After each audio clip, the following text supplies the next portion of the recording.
Hello. Hey. How you doing? You clicked on the link. I didn't make you do it. You came here of your own free will. And you clicked on a link and it brought you through a portal to a magical place on the internet called Periwinkle Palace Arts, where me, Princess Bun, and all my bunnies, we do art stuff and have chats and drink coffee. So welcome. Come on in. Let's get started. First, we always say hello to the bunnies, because I sit down with them here in my arms like this, and then I have to put them away. Introducing the bunnies helps me get into this live streaming mode in my mind. So today, of course, everyone knows Maya. Maya is my fibromyalgia bunny, and she is my best friend. Yeah. She goes with me everywhere, but today she wants to sit over here in the cup holder. I have an extra bunny today because I'm just like all over the place. We have Khaos. Khaos is the Khaos version of their ADHD bunny. Khaos edition, right? And he's got all his little symbols on him. And also that little pink octopus bunny thing that I have, it came out of here.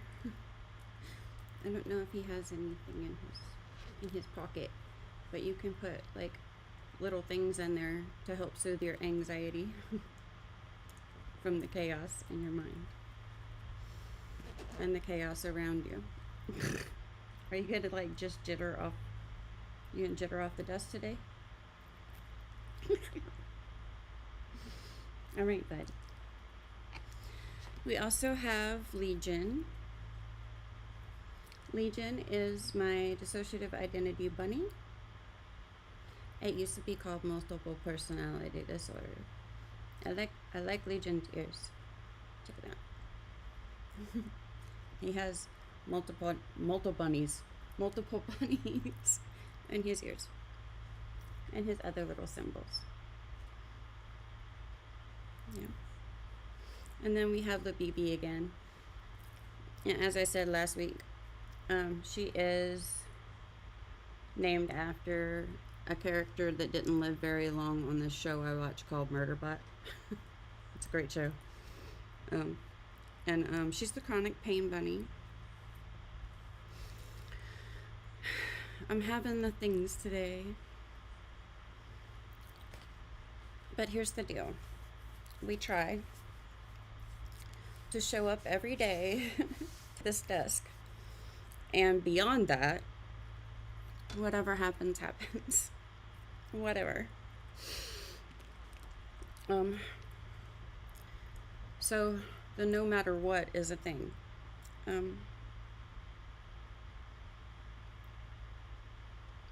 I stayed in bed yesterday. I didn't show up. My apologies. I'm having quite the struggle right now. So sometimes it is what it is. But I showed up today because honestly, anytime my back anywhere touches anything, I have to resist the urge to scream. There's stuff going on.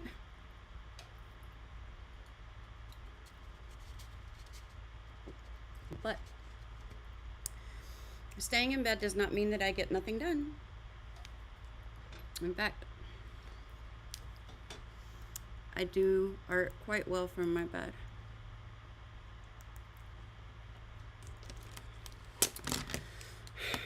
It's not the most ergonomic or healthy thing to do, but it is what it is. So yesterday,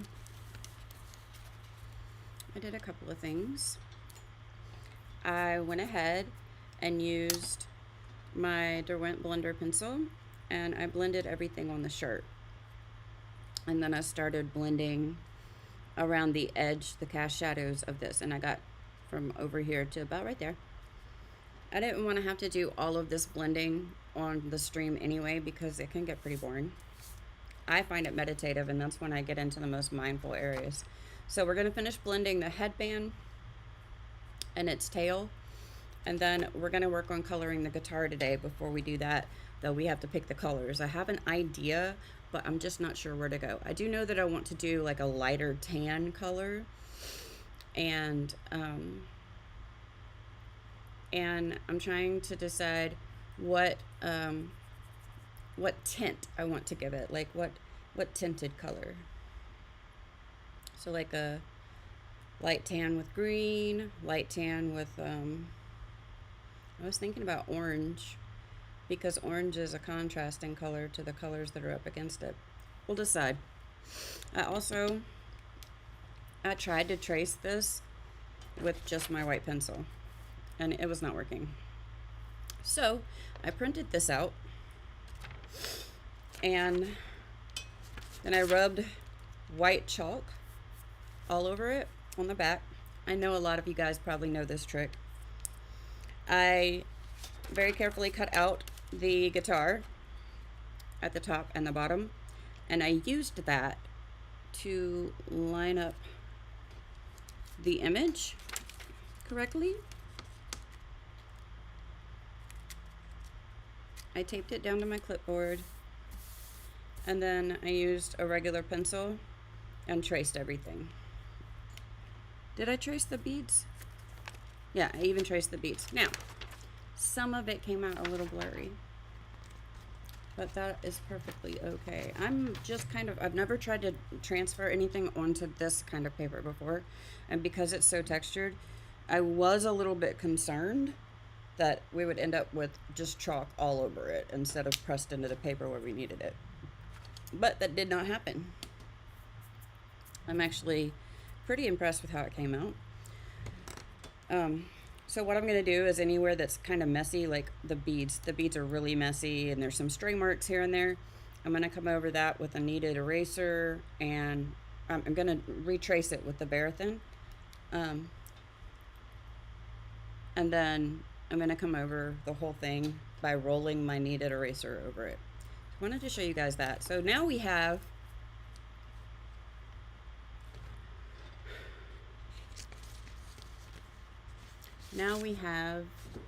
one on charcoal and one on black.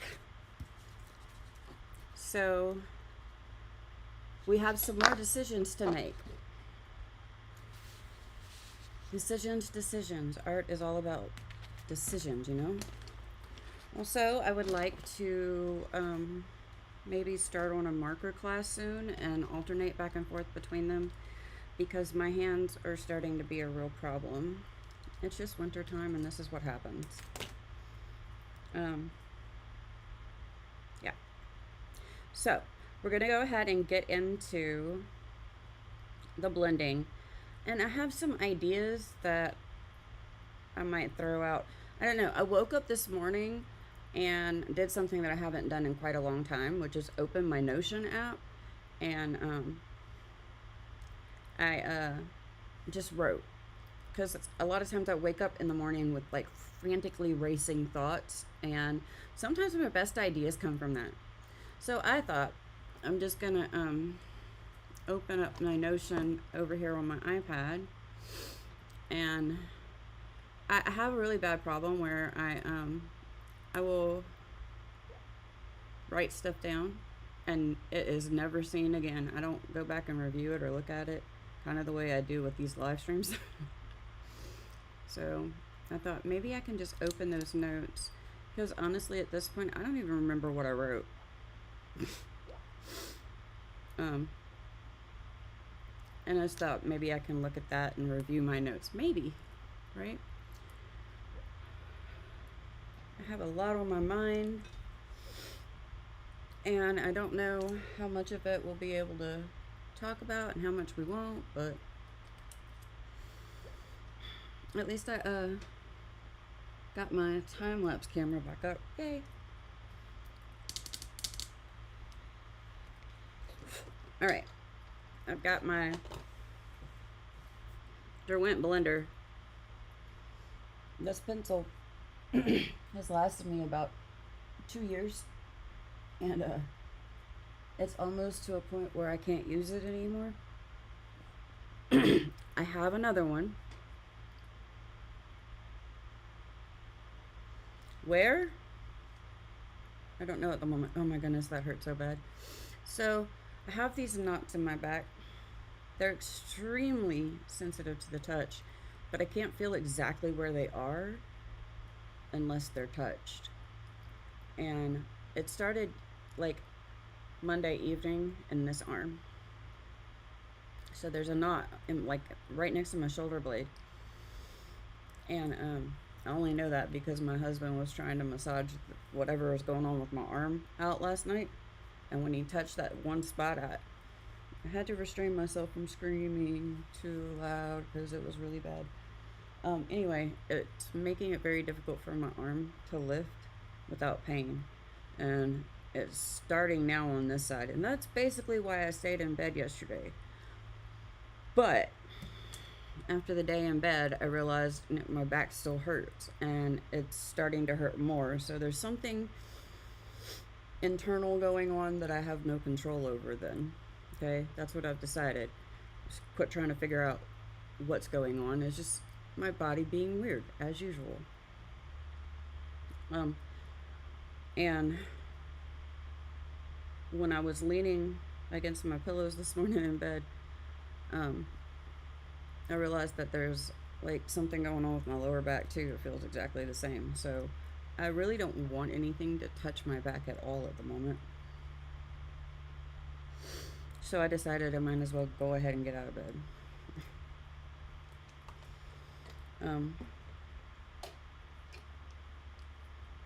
Because if it's gonna hurt whether I'm in bed and whether I'm not, then I might as well at least get ergonomic, right?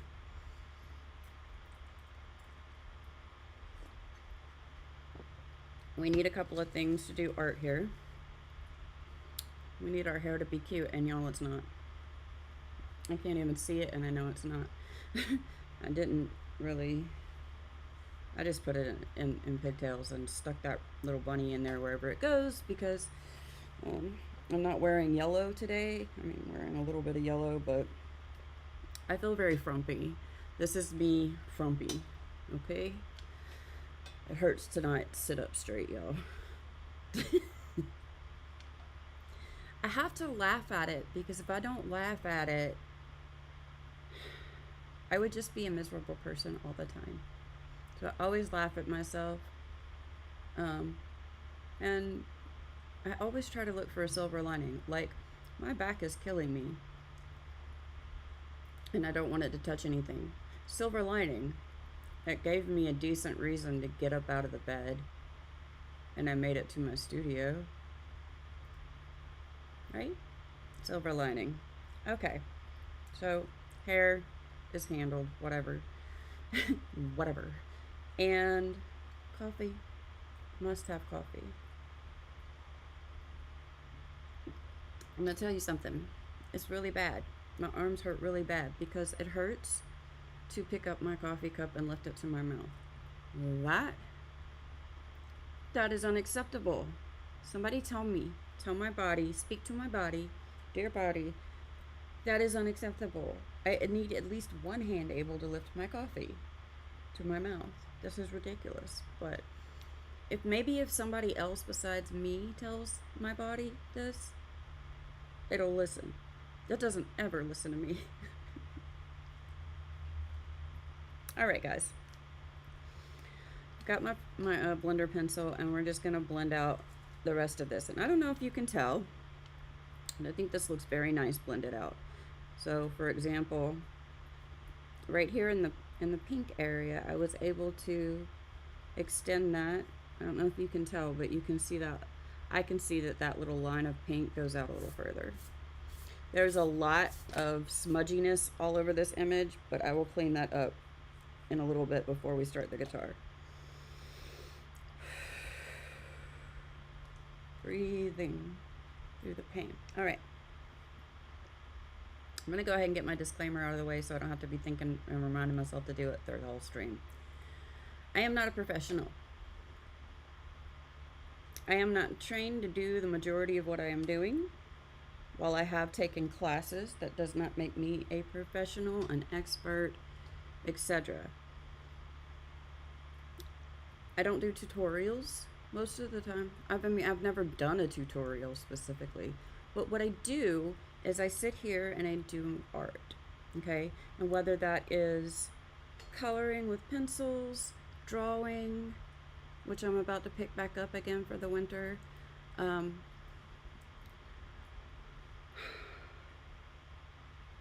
doing my nails, doing diamond paintings, doing markers, painting, random DIY things. There's a lot of different stuff that I do. Most of it, the majority of it, relates to art in some way. So that's what we're here to do. We're here to do the art. Now, if you want to do the art with me, let me know, and I can maybe either tell you the materials I'm working with and where I got them, or if I'm working on a class like this, I can tell you where to go buy that class.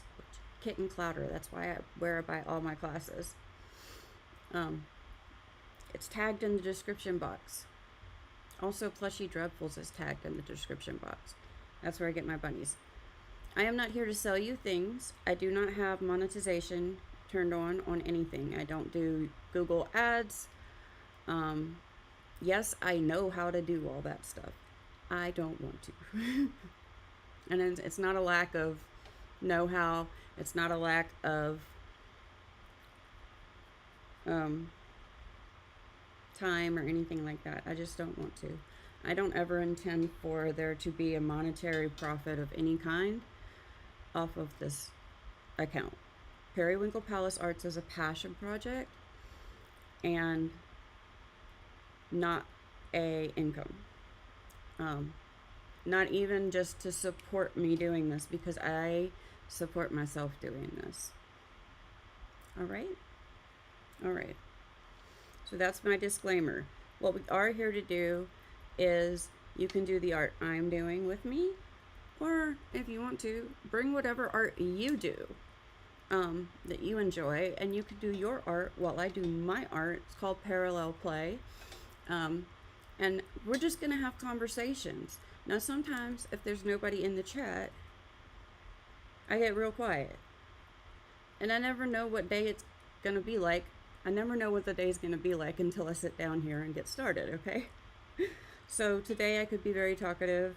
You know, my last stream I wasn't very talkative at all. It all depends on the day. But it's a lot easier to hold a conversation if there's someone in the chat giving me something to talk about. So, otherwise you guys just have to listen to me ramble. I'm good at doing that most of the time anyway. Okay.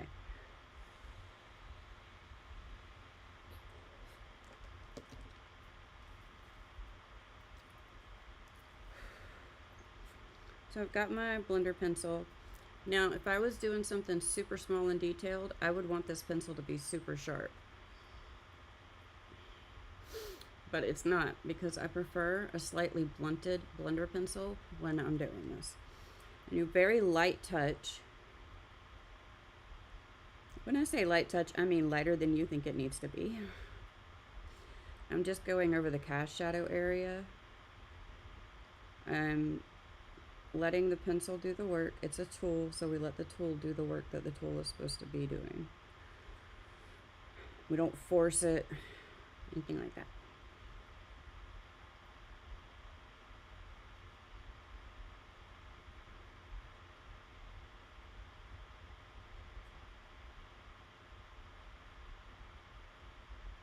I had to lower the arms on my chair here to let my arms not be up in the air. Right, so I've got that blended out. That tooth is flattened on the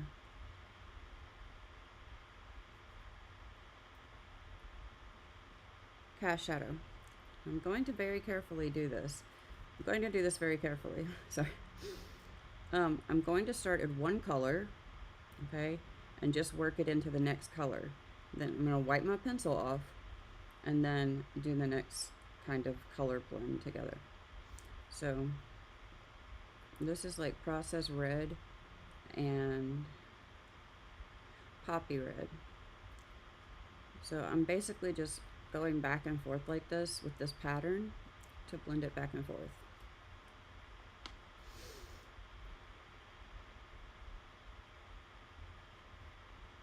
I'm trying not to get it into like the blue color because I don't want that transfer to happen on the tip of the pencil.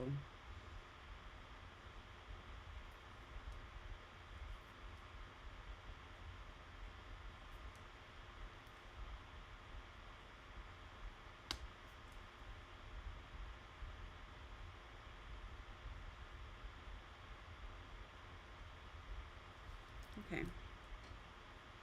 And now I am going to work into the purples and blues. I don't have to be as careful with that.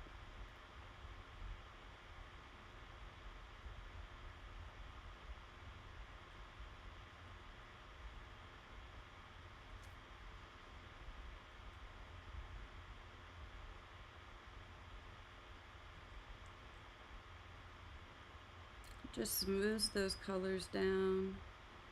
Make sure they're packed into the paper, the pigment. And it also, especially with this pencil, this is one of the reasons I don't use the Prismacolor blender very often. LeeBeeBee. I have one right here. Now these Prismacolor Premier colorless blenders are the exact same product inside the pencil as the Prismacolor Premier pencils, but they don't have any pigment in them. I just find personally this is too scratchy.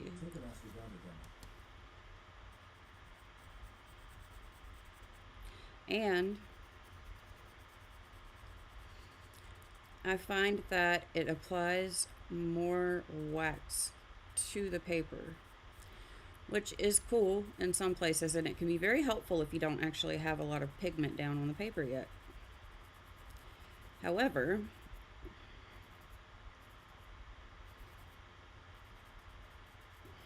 and this is just from personal experience,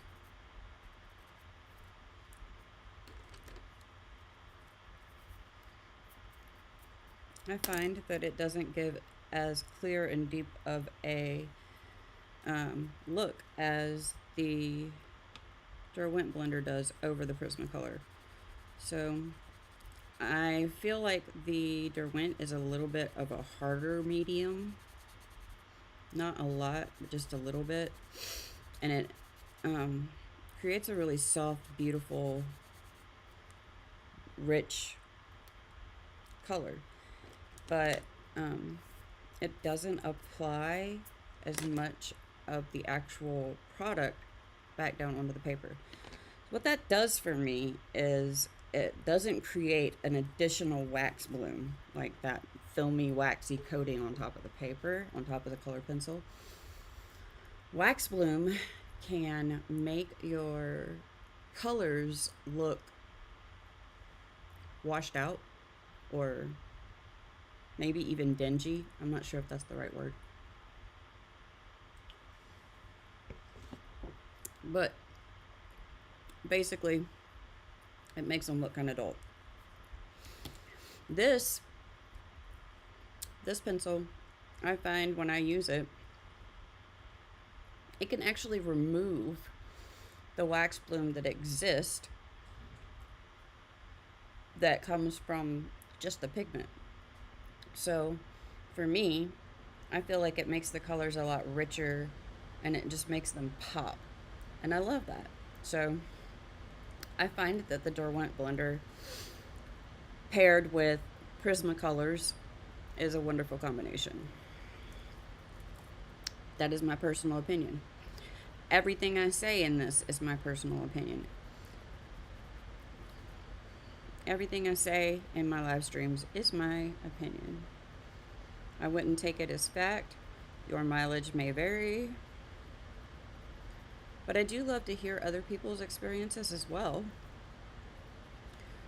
And I love to learn. So I feel like connecting with people and sharing experiences is a great way to learn new things about art, about yourself, about the world.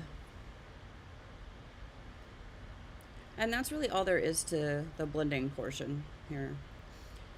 I did a pretty good job when coloring it of making sure that I had enough pigment on the page, because I didn't want to have to actually blend this. So I wanted to get the blend down pretty good with the pigmented pencils.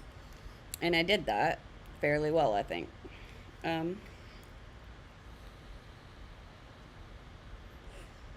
So in this situation, using the blender is really just a matter of wanting to flatten the rest of the tooth of the paper so we get those white specks out of there, and wanting to remove a little bit of that wax bloom so that the colors are richer. So this isn't a situation where we need to work on blending a lot.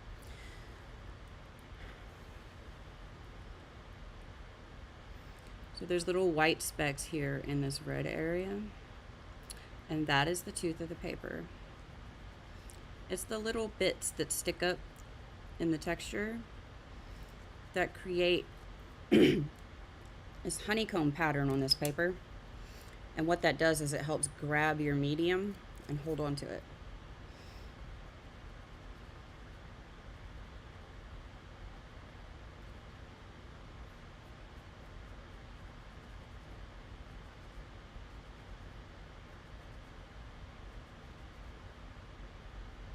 And notice that I am currently trying to keep this to the pinks and reds.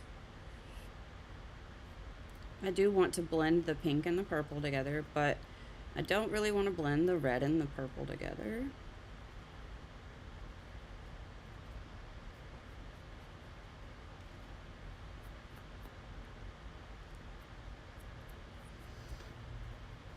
And so now I'll take the blending into the purple and pink.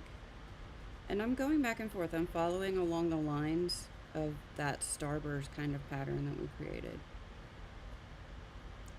Around the edge a little bit.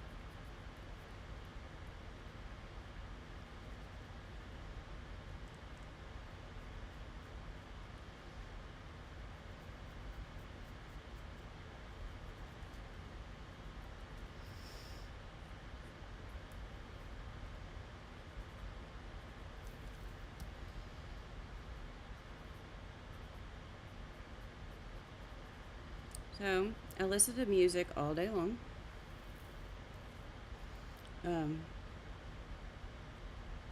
Pretty much 24/7, I'd say. It's a very big part of my life, and my well-being, my mental well-being, my physical well-being. So until I can figure out a way to play my music in the background so everyone on the stream can hear it, that won't violate copyright, I feel less weird if you guys could at least see what song I'm banging out to. Banging out. Anyway, so there's a little screen share box over there of my Spotify mini player. Yeah.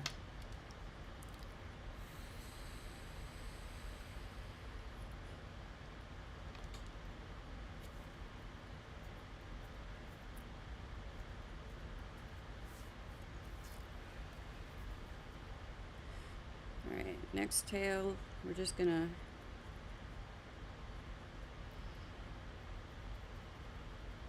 go into the red again, just the red first.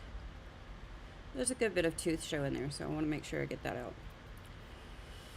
And pretty much the rest of these tails don't have a lot of tooth showing, which is great. So I'm just gonna go through really quickly and blend our colors together. So red and pink, And then I would like to take the pink directionally towards the blue.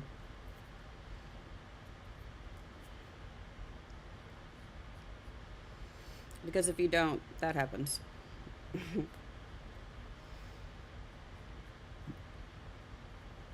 Which is okay.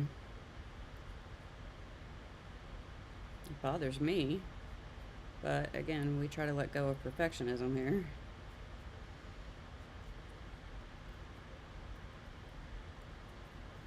Alright.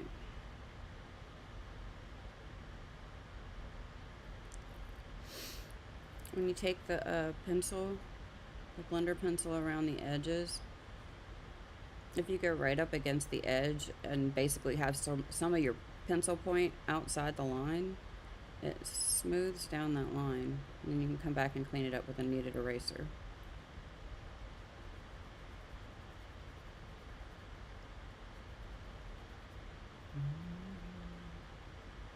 Alright, so this blue, same thing, around the edge.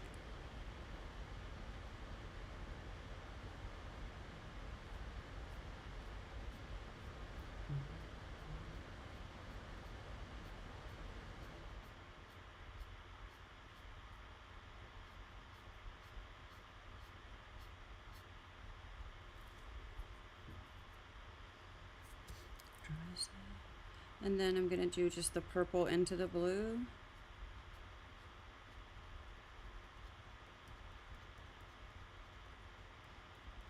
And then I'm going to do the purples into the pink.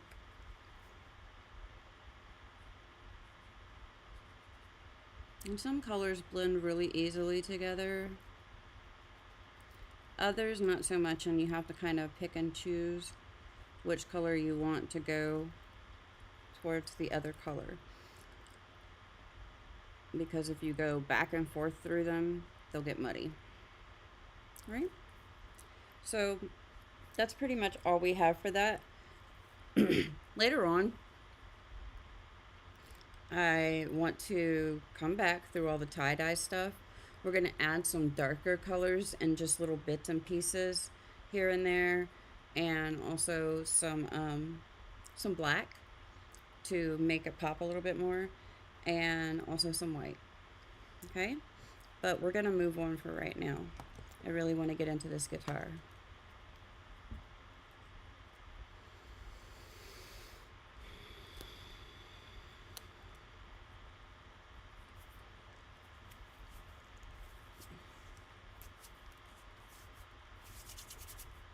I take my kneaded eraser and roll it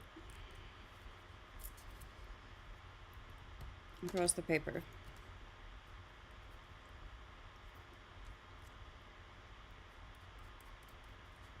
That's not working too well for me at the moment. So I'm just gonna come back. I'm just gonna use it around the edges of things instead of rolling it. Sometimes that works out for me, sometimes it does not. I'm not sure if it's an actual art technique issue or if it's something to do with my hands, but I'm not spending a lot of time on it, you know?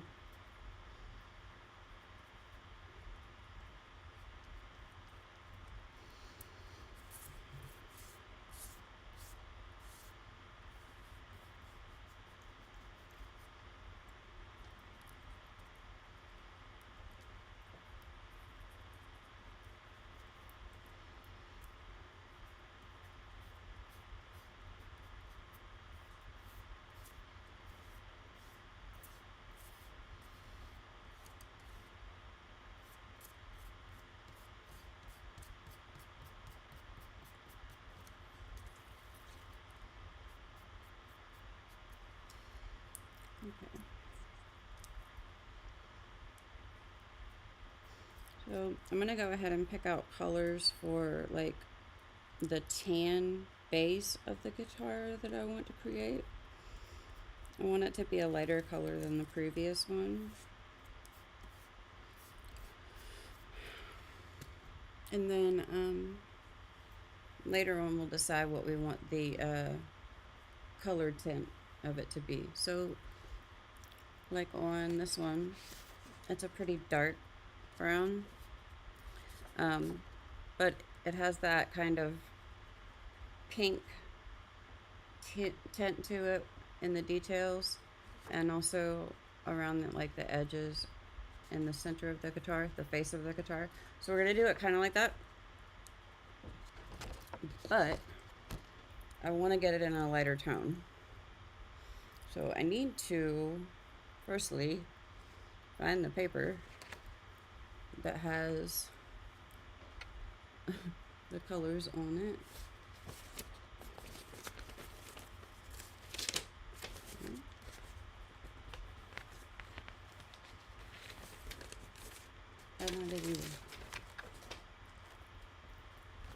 I have a lot of papers on my desk at the moment, and they're not exactly in order.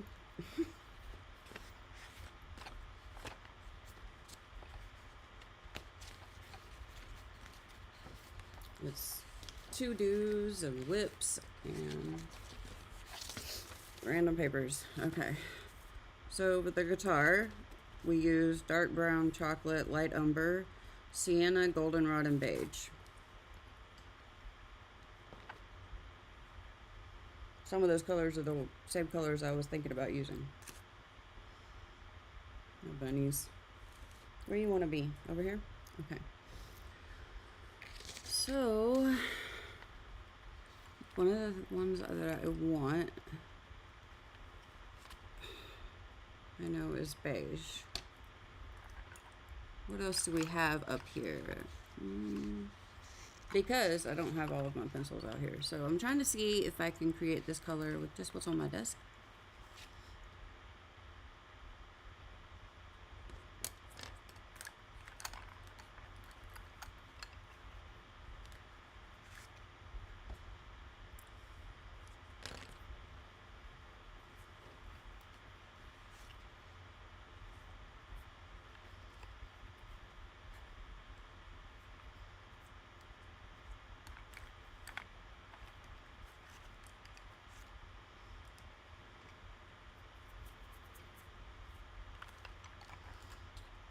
I think Tuscan Red might be a good choice.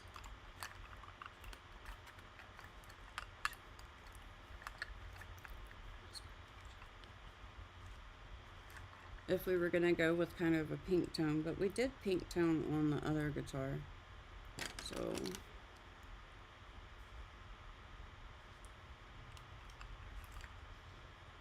I have this Celadon green,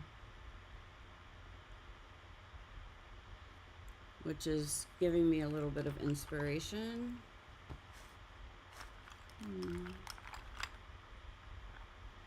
What if we made a green guitar? Would that clash too much? Would it fade in too much? I don't know. Let's give it a shot. Why not? Why not?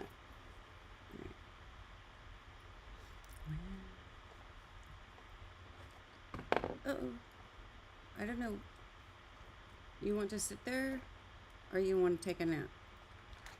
Oh, you don't take a nap when you come out here? Why not?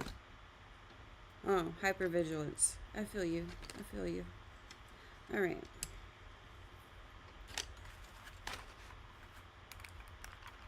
So we want to do something with the green now.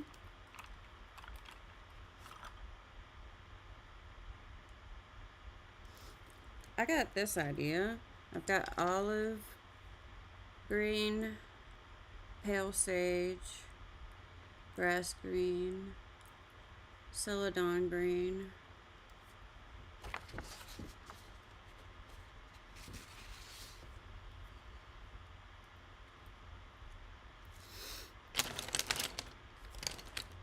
my desk is a really bad mess right now. Muted turquoise. But I do want some brown in there. Okay. So, burnt ochre is always a good choice. Eggshell. Beige. Cream. Or trim, however you want to say it.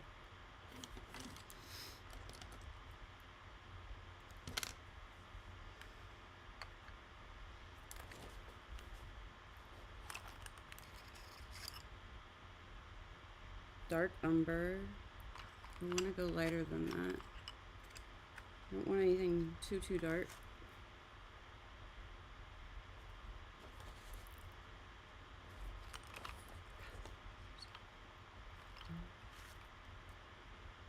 Peacock green, dark brown. I don't want dark brown.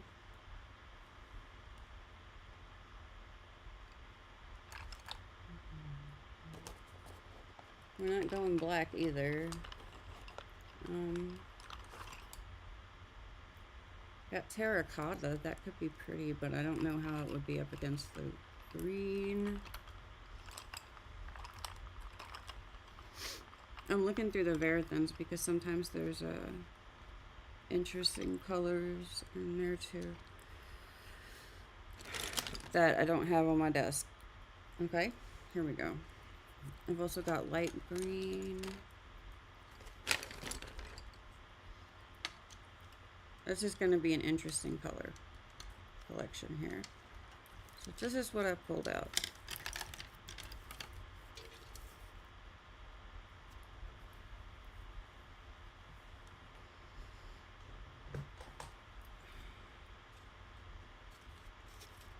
I had the thought this morning that whenever I smoke or something during the stream, I should like label that high art session.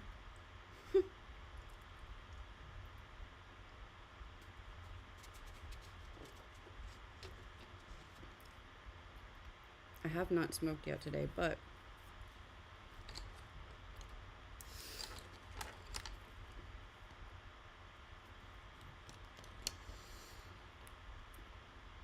I'm almost certain that I will before the stream is over today, because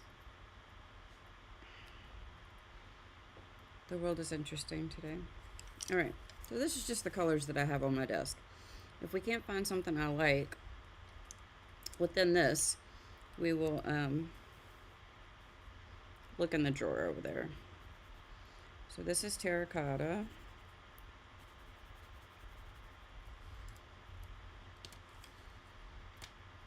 Let's just check out a range here. Burnt ochre, which is actually a little bit darker than terracotta. So put that one closest to me then. We also have,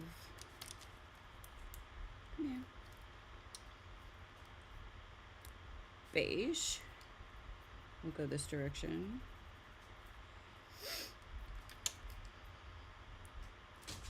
Eggshell or cream? Let's do eggshell first.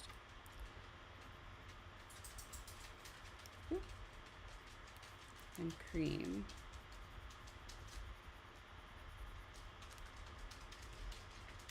I kind of like that.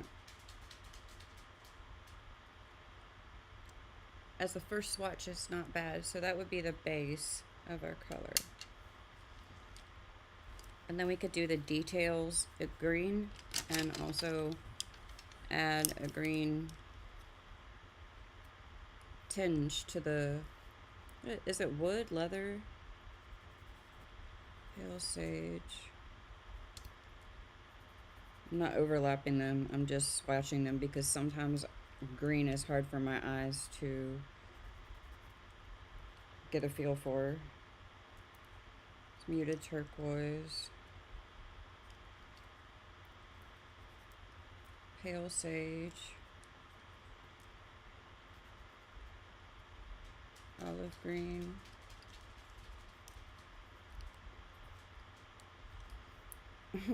my hands are malfunctioning.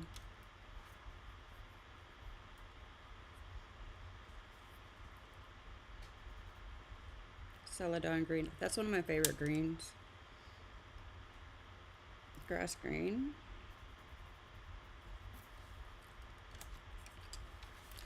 I know a lot of people who say they don't use every color in like a full set of Prismacolor pencils or even markers.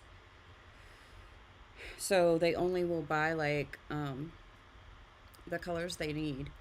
And to me that feels a little bit impossible, because one of my favorite things to do is take the colors that other people typically don't use and find ways to work them into my stuff. So like celadon green I don't see used a whole lot, pale sage, olive green. Some of these colors I just don't see used a lot, so I like to pull out the odd ones and work with them.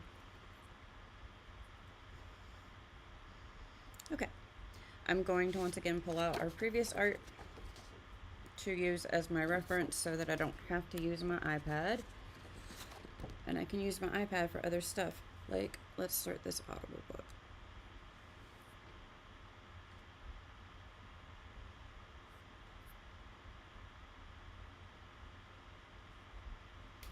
Okay.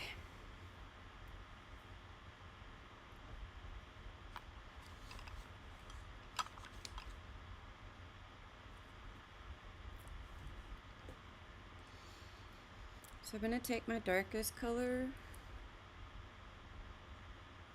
which is, what did I say? Burnt ochre is actually darker than terracotta. Yeah. Okay. My goodness, where's my sharpener?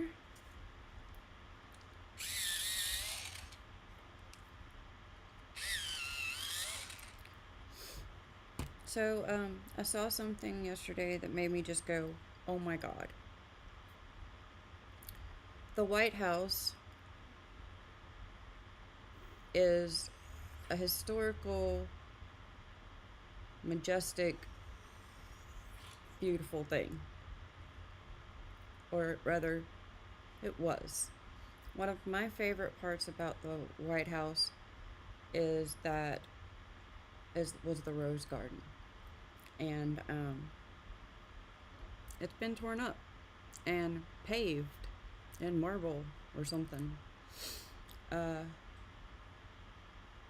Also, the front lawn of the White House has massive flags on it, which, but they're massive. And the Oval Office has always been something that I really enjoyed looking at, because you never know how a president's gonna, do their thing in there. Everything's gold. Everything's gold. We've already discussed that I don't like gold stuff. I did the gold on here because it's good to learn how to do gold. It helps you with the other metals, actually. And also because that's the way she did it in the class, and yeah, but as you can see, I did silver.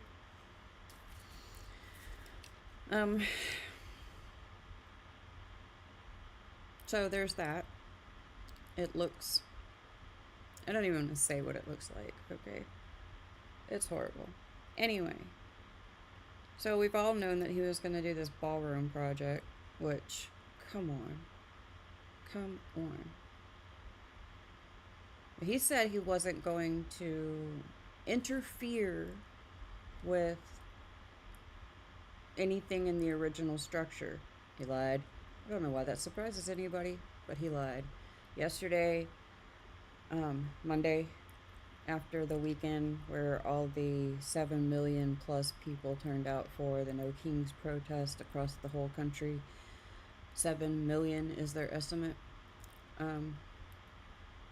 I guess he was mad because yesterday morning they rolled in demolition machinery and equipment and began demolishing the east wing of the White House. And when I saw it, things tightened in my chest.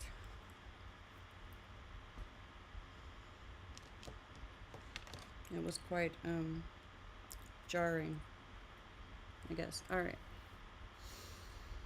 Let's go ahead and start with the base brown-ish color here. I'm going to come at the bottom of the guitar with burnt ochre.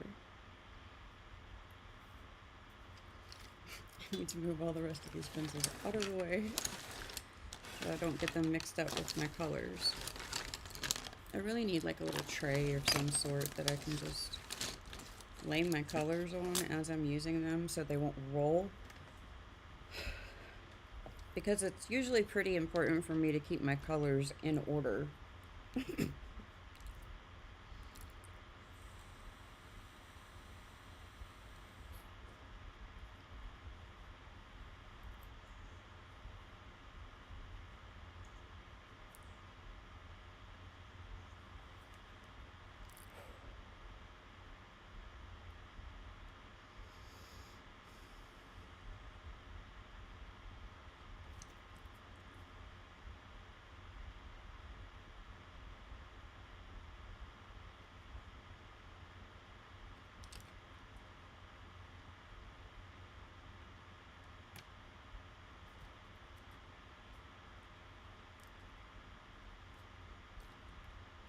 Let me check this color blend out. I've got Celadon Green, Jade Green, and Pale Sage.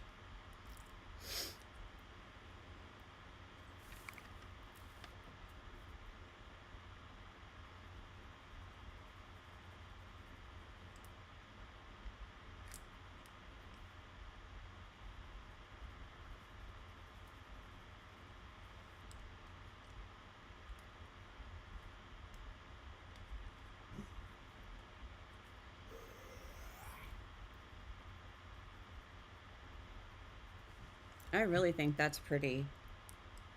I really do. We might use it. We might use this in the flowers. I don't know. We'll see if we can tie it in somehow.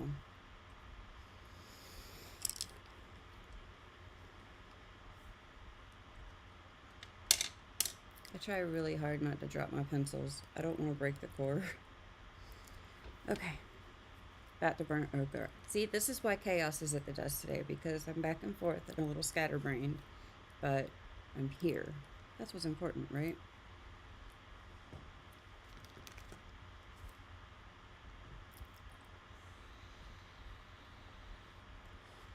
No,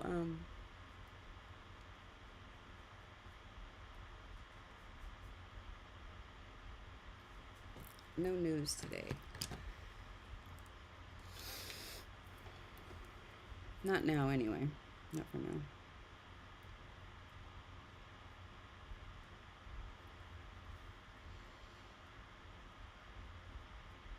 I'm gonna keep this first layer of color pretty thin as far as the darker colors, kind of like we did with the skin.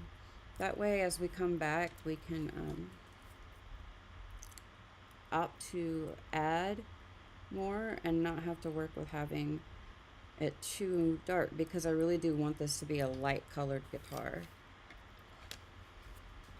Lighter than the one we previously did, in fact.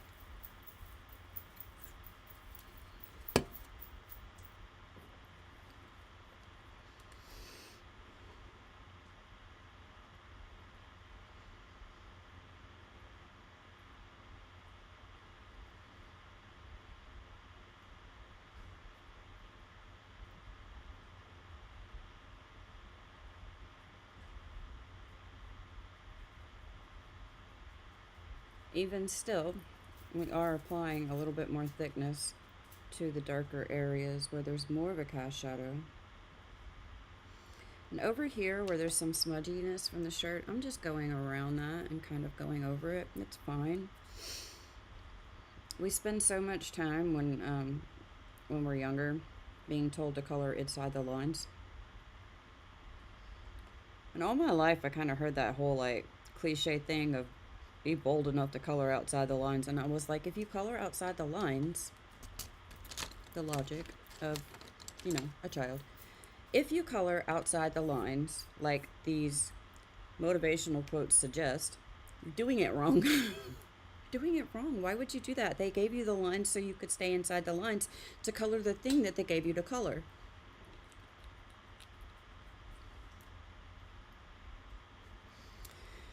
As I've gotten older and learned how art fundamentals actually work and products actually work, I've come to learn that coloring outside the lines can actually be beneficial.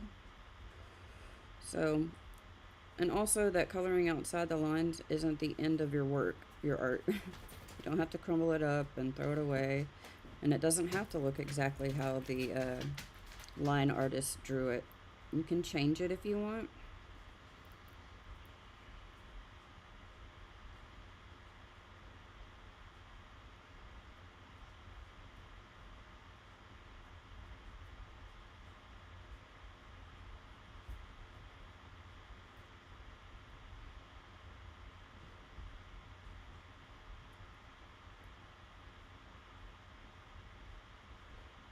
And for small areas like this, your pencil being super sharp is very helpful. So keep that pencil sharp and it will be your friend.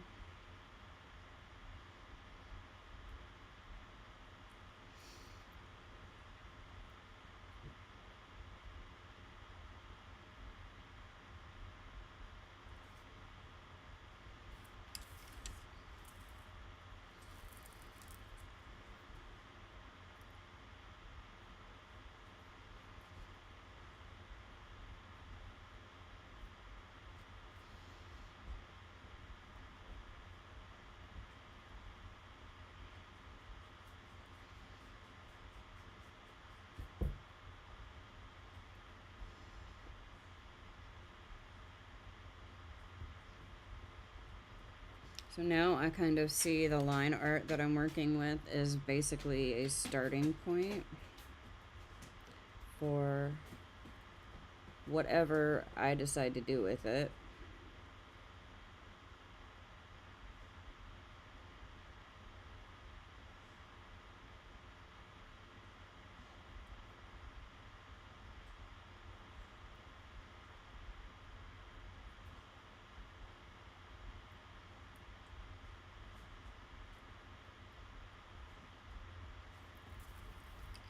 And I'm going to break the guitar down into a couple of parts just to make it easier for me to work with.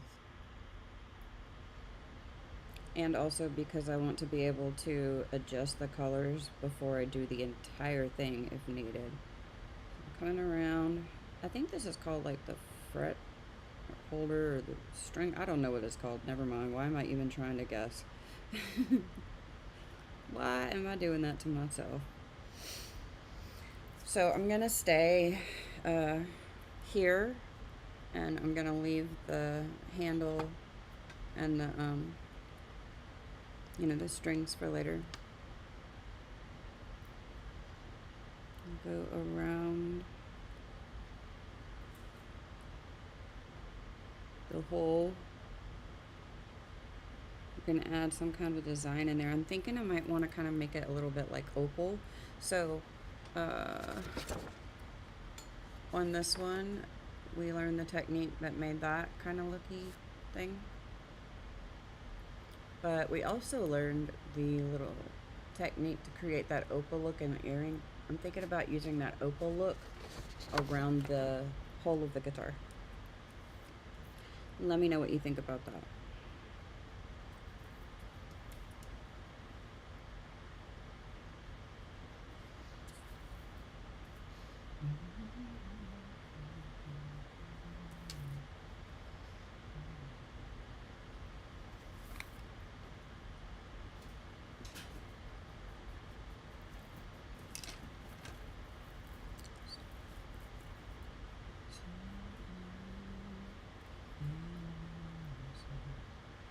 Little cast shadow underneath here because that stands up.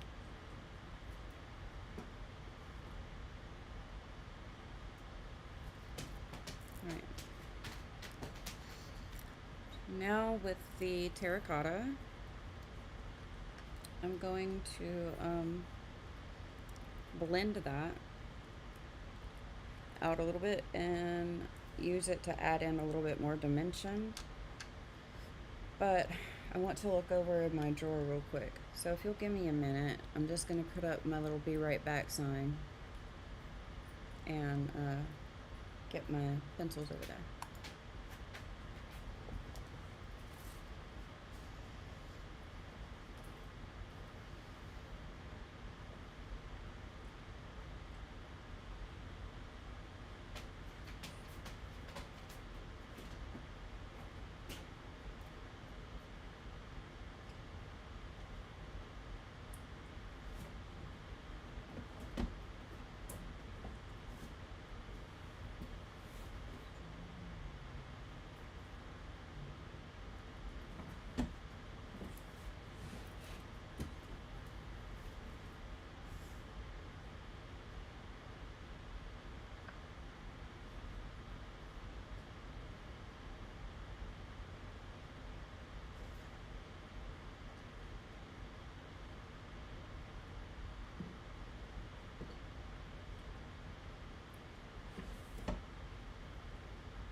Okay, so I've got terracotta in the Premiere. I also picked up artichoke. You can see that I've never used either of these pencils. So let's have some fun. I don't know what I'm going to do with the artichoke, but we'll see. Let's see if we can add that in somewhere. I really do like adding odd colors in because I love to have kind of like an off aspect to my colors.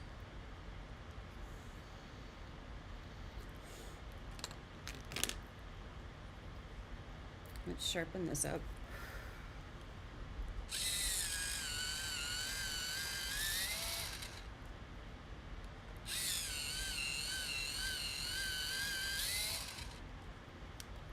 Alright. I'm going to come around those same areas that I added the shadows with and extend them out a little bit more towards the center of it. But I'm also going to use this to add in some more of the cat shadow. That's what I said. And this is a little bit lighter than the burnt ochre, but it's going to give it like a reddish tint, kind of maybe more of a mahogany tone to the dark part of the wood. And then we're going to bring it into more of a reddish tan tone maybe.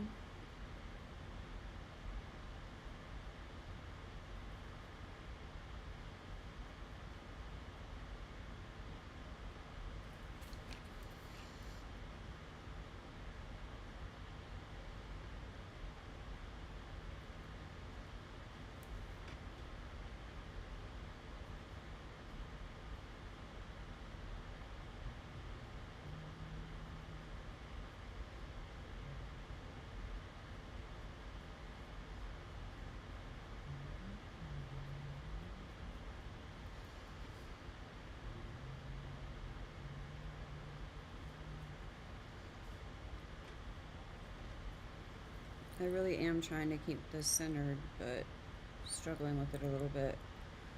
If it keeps bothering me, I'll change the actual zooming and cropping on it.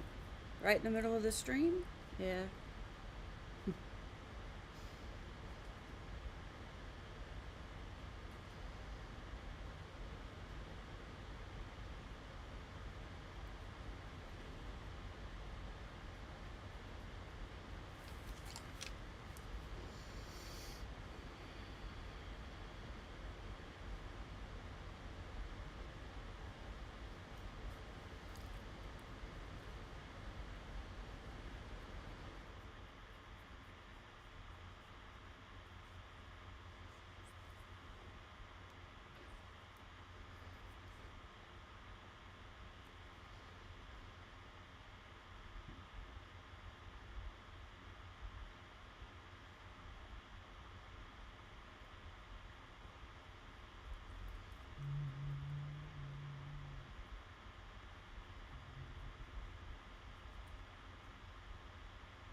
I don't know enough about the Roman Empire, but I can agree that it wasn't holy. It was not Roman. It was Greek, wasn't it? Or was it? I'm not sure. Nor was it an empire. Okay, how was it not an empire?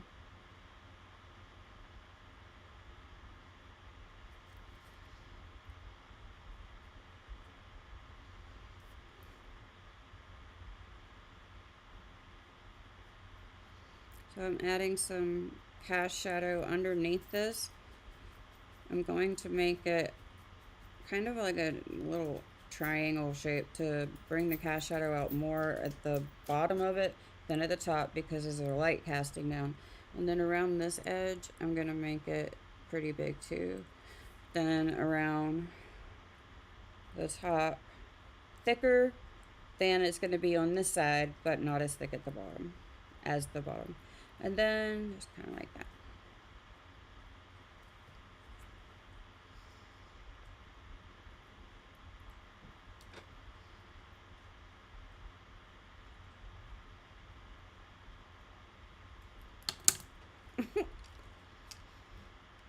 That is my hand being ridiculous. Like I said, I try not to drop my pencils. That means I also try not to throw them. My hands have different aspirations sometimes. So I'm thickening the shadow on the very bottom here. And it's going to be really thick in that corner. Pretty much the whole area. And it looks like that. Okay. Now we've got our basic shape defined, so I'm gonna make some like messy scribbles. Okay. So the Roman Empire was not an empire. It was a complex, decentralized Germanic entity in Central Europe, created centuries after the Western Roman Empire fell, and its territories were never the same as the original Roman Empire. Wow.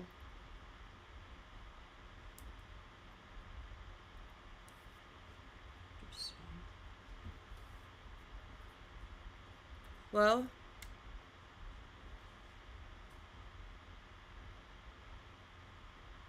what about the holy thing?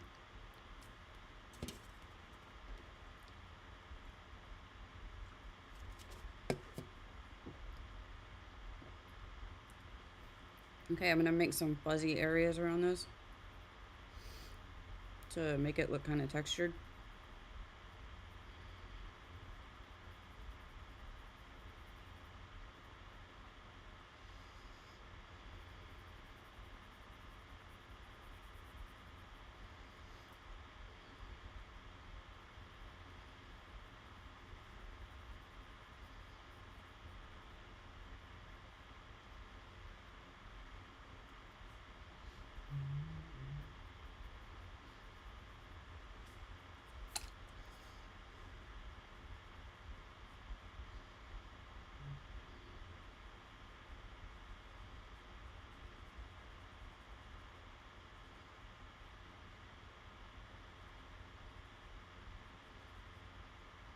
I'm leaving a lot more white space at the top than at the bottom.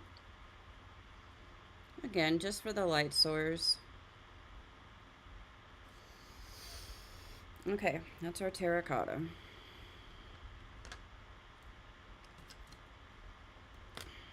Now we're going to come in with beige. Increasingly overshadowed. Wait, holy. During Voltaire's era, the empire was no longer solely Catholic or unified by religion. Okay?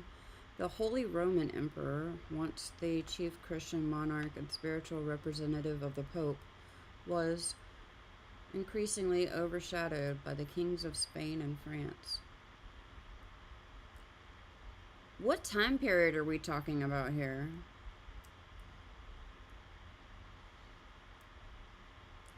I love history, but I'm really bad at remembering dates.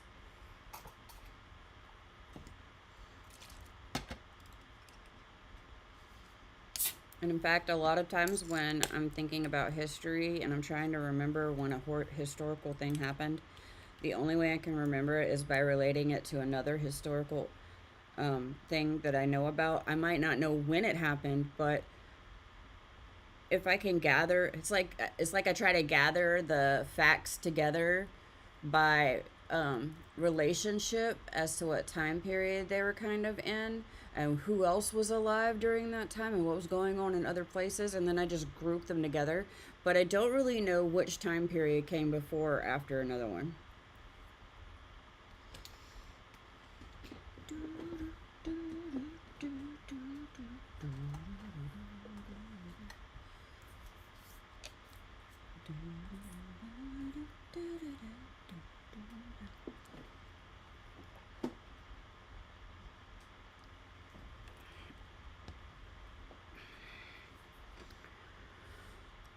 Okay, so now I've got my beige. I'm going to go through everything I just did again. I'm going to add a little bit more of this color than I did of any of the other colors, because now we're starting to work our colors into a much lighter area, a much lighter tone, sorry. So I start by, sometimes I will just go back over exactly what I did before, and then I will come back and add to it. That seems to help me sometimes with my visual issues and keeping the colors from going everywhere. But sometimes I'll do it all together. It just depends on whether or not I need more simplified steps for that day, I guess, or that moment.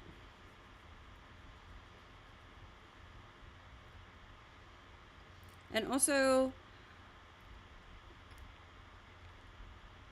is Catholic the only religion that calls itself holy?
I need to figure out if I can like share photos in the live chat.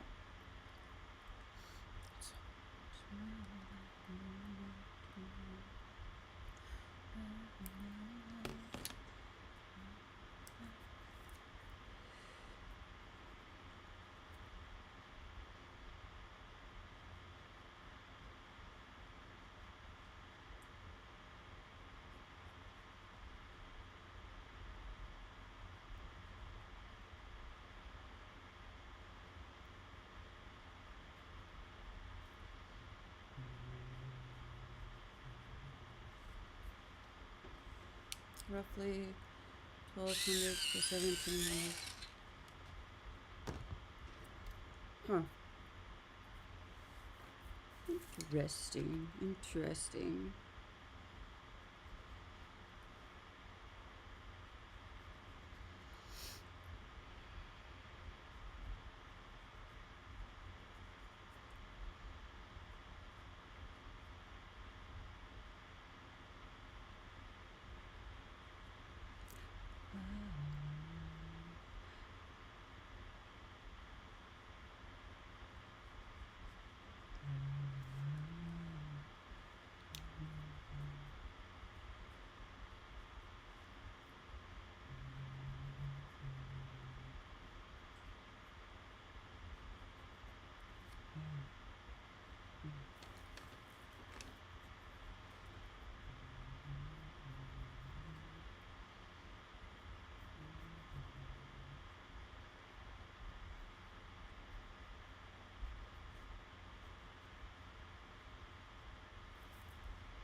Well, thank you very much for that random fact and the idea If I think of more things, I'll discuss it more.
So, when I did the terracotta, you know, I made those little random shapes. As I come through, I come back over the shape, but then, let me see. So right here, the shape kind of stops right there. I'm going to take this color out a little bit past where the terracotta stopped. That's what I mean when I say bringing the color outwards or inwards, whichever I say.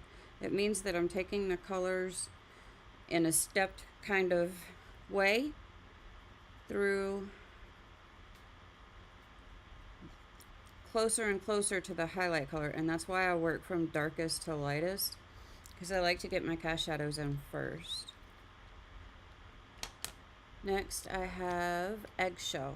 I don't know if you noticed, but these are some of the same colors that we use when we're doing a light skin tone. I just took the peaches out. I didn't really do it consciously, but that's what I did. Same thing.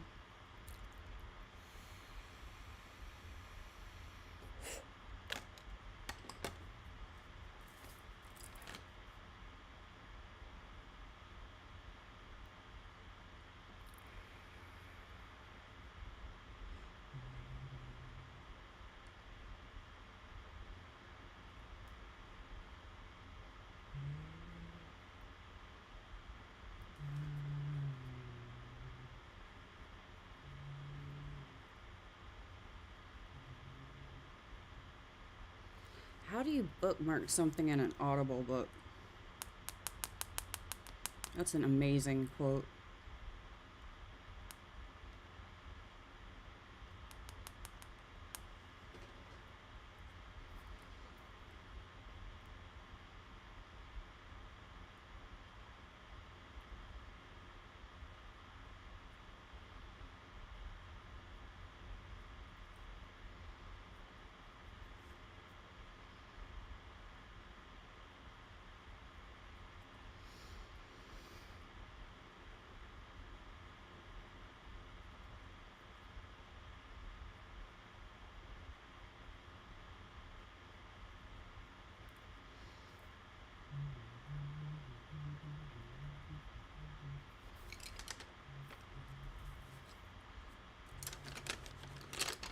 Oh my goodness. I'm making more of a mess out of my mess.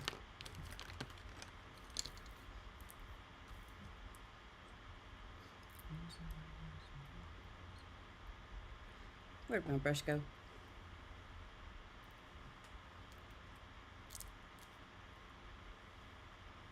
Did I put it on my shirt? If so, why? Yes, I did. Oh my goodness. Raising kids my whole life, I just came up with this, not necessarily a belief, but I have used my chest and the clothes on my chest to hold many a thing. Because when you're holding a baby or two babies and you're trying to do stuff, sometimes it's just an extra pocket. I can pull an entire diaper bag worth of stuff out of my bra if I try hard enough.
Hey Joe, do you remember back in the day when like I had the Wikipedia main page as my home screen on Google, on the Google search page? Whatever happened to reading the random Wikipedia article of the day? Okay, and now we have cream or creme, whether you're, how you want to say it. It doesn't actually have, yeah, it does actually have an accent over the E in the middle. Oh, wait, no. Hang on. That's the secondary, yeah. So, I think that's French. It might be Spanish. I've already, sharpened off the English version of the word, so I guess that is the un-English version of the word. It's fine.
Mostly for this, I'm going really softly and in a circular motion.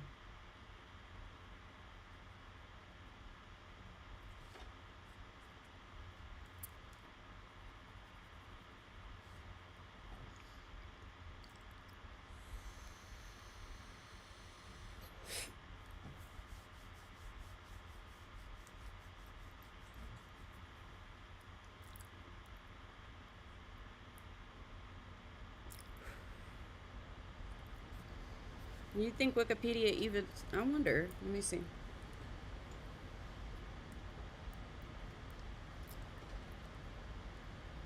Wikipedia main page.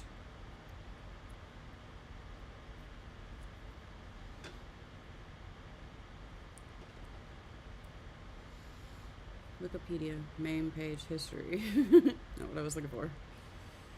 But let's see. Let me just tap on Wikipedia itself.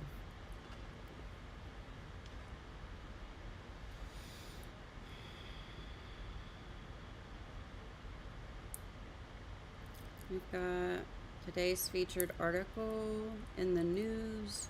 Did you know on this day? Today's featured picture. Other areas of Wikipedia. Wikipedia's sister projects. Well, that's interesting. I could get into doing that again. I'm trying to decide if I need to add another color into this blend, because while it's nice and light, it feels a little washed out. We could fix that in several ways. We could just do another layer and focus on the dark areas and making them a little bigger. Or, I mean, we're going to do that anyway. Or I could go grab a different color to add in. I'm thinking about mahogany or Tuscan red, which I know sounds a little bit odd since I'm going to be putting greens in it as well. But it's not going to be a lot of green, and I'm going to put them kind of in alternate areas.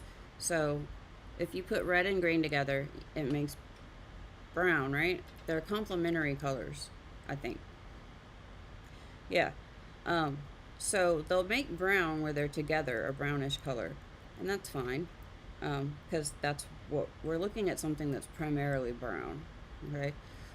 But also they're contrasting colors, so where they're not combined together on the guitar, it could be an interesting contrast. We'll see. We'll see.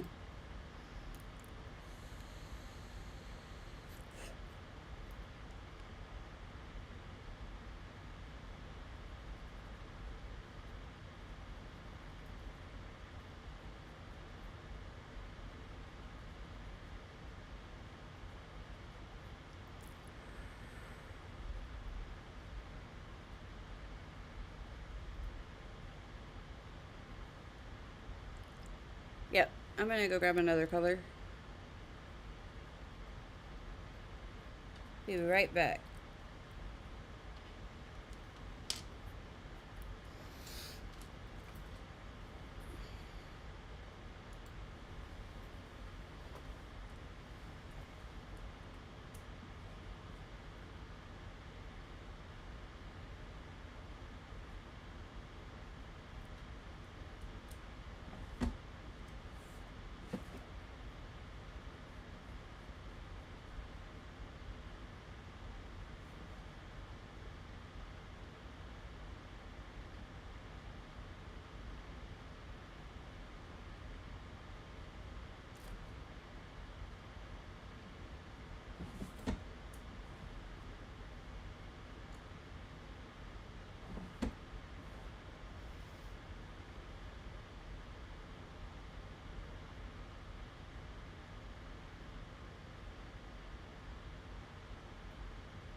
Right, so I didn't find Tuscan Red, which means it's probably on my desk and I'm looking right past it, but we're gonna move on. um, so I grabbed Mahogany Red. Let's add this into our blend and see where it falls on the darkness. Okay, that's pretty freaking dark, right? We're just gonna add some touches of this in there.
You can scream.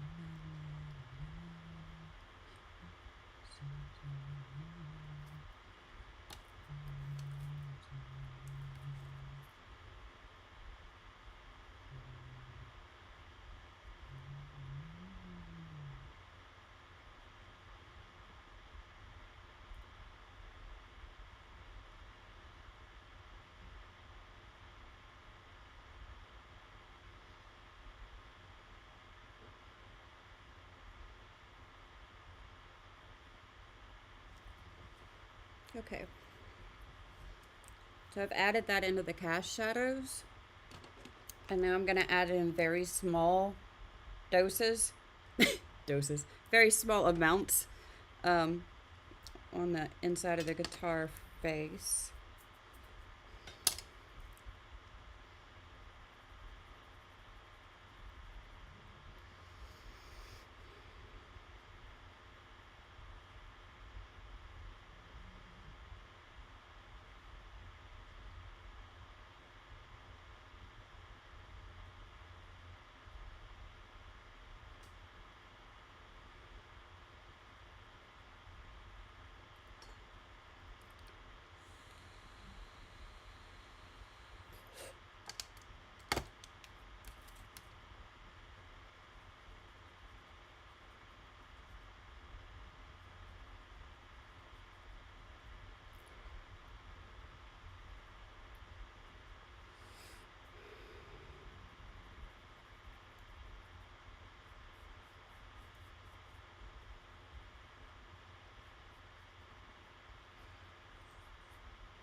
Okay.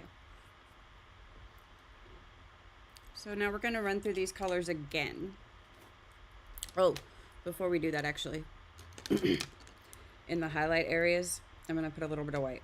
I'm not going to flatten the tooth. I'm just going to kind of give it a little bit of resist before we start with the second layer.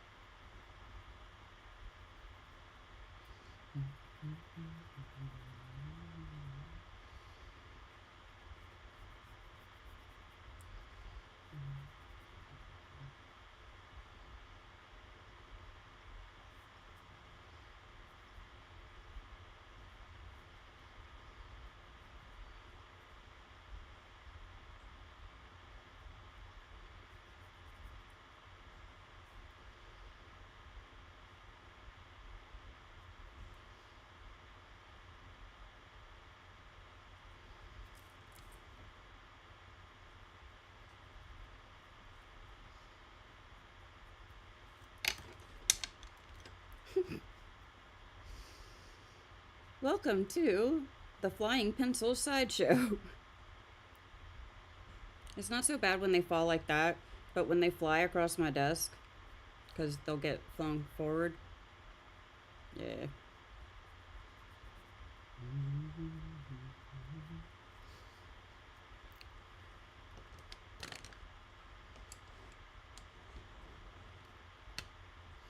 Okay, we're gonna add the mahogany red into our blend, but it's the darkest of colors, so we'll add it at the very beginning. Therefore, we already did it. So let's come back with the burnt ochre.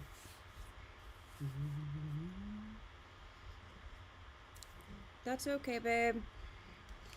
Do me a favor.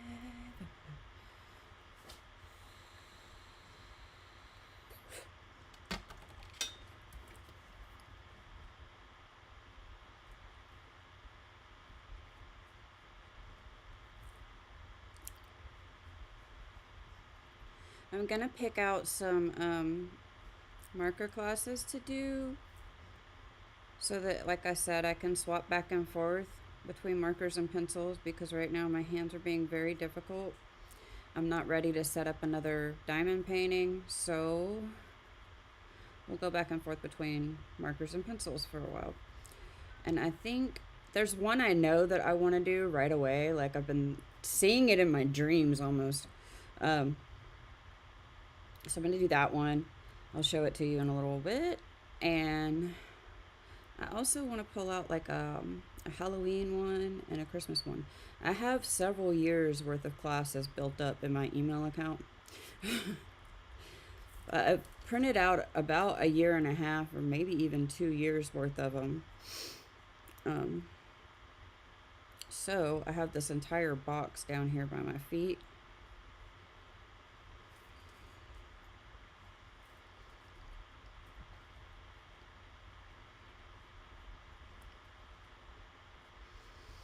So I'm going to look through and see which ones I have that are like holiday ones.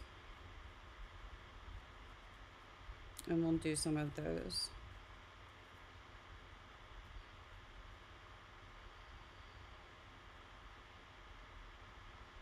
Because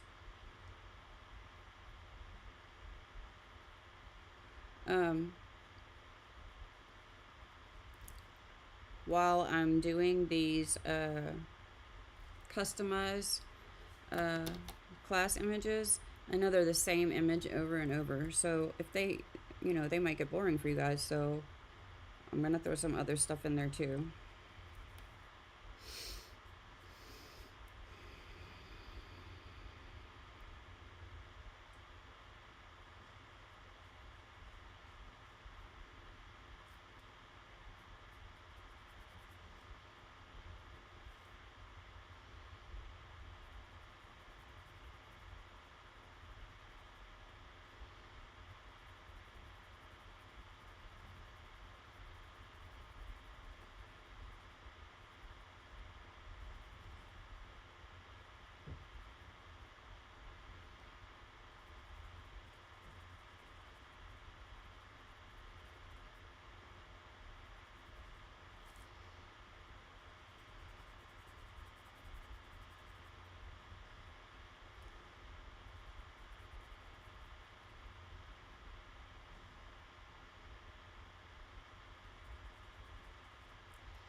Okay, and henna? No, terracotta.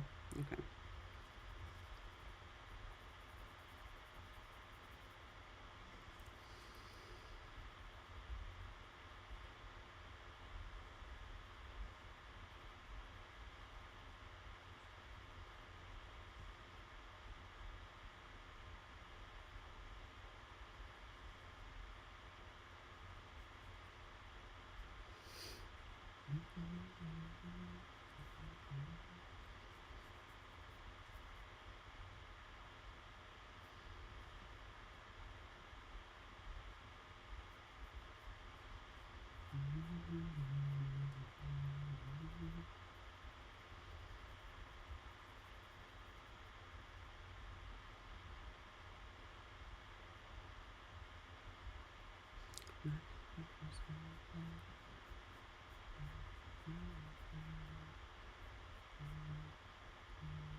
Deep breath.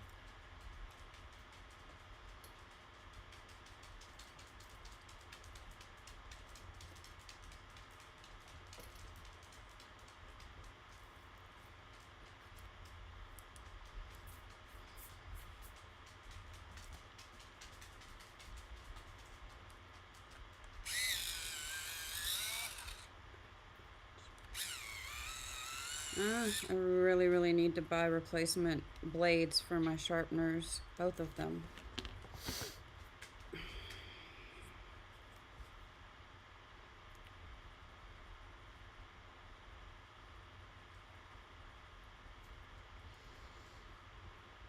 Okay, so we have beige. And I'm gonna use a little bit more pressure now because I want to start fuzzing this together.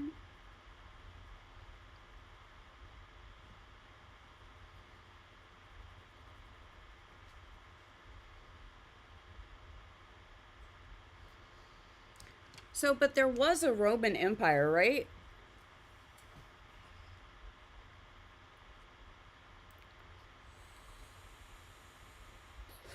And also, I wonder what religions were Spain and France? Catholic?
The Roman Empire of Rome was not the Holy Roman Empire. So Latin Christianity.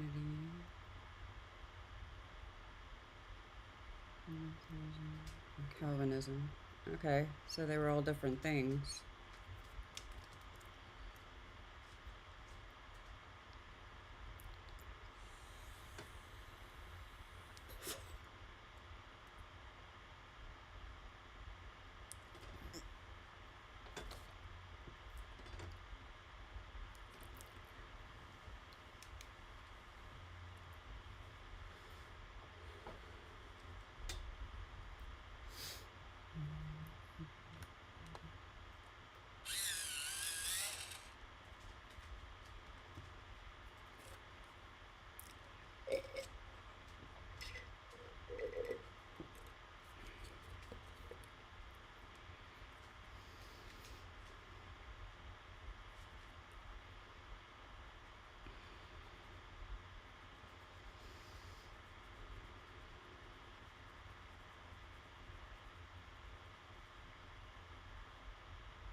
We will use the blender pencil on the guitar, at least on the face of it anyway. But I'm doing what I can. Yeah, I saw, I understood. So the religions of France and Spain were Latin Christianity, Lutheranism, and Calvinism, but in different periods of time. Anyway, I'm using the actual colors to flatten as much of the tooth as I can, because that's going to give still a textured look, but more of a smooth textured look. Makes sense.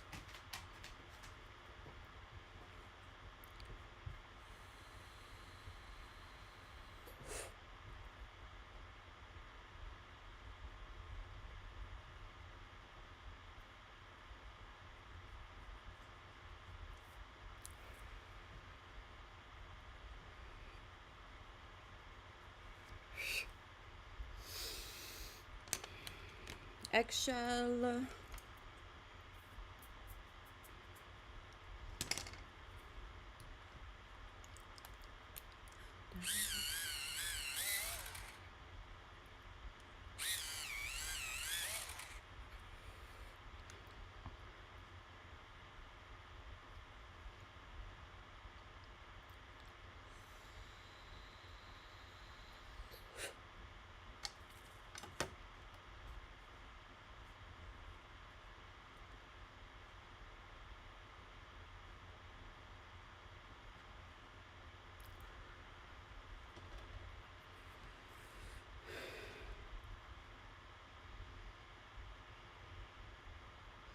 So with my lighter colors, I'm keeping the point sharp, especially to go through this area on the edges, because yesterday I mentioned that sometimes when I've got multiple layers of color on the paper, the tip seems to warm up some, and this pencil has a crack all the way down it. Oh my goodness.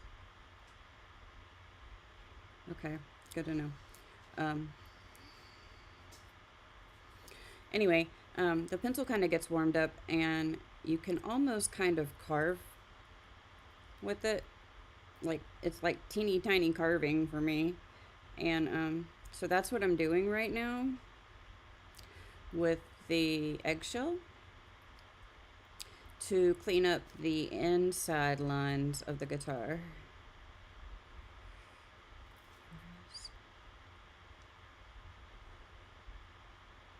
Probably won't need to use the blender on the actual edges of the guitar.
Okay.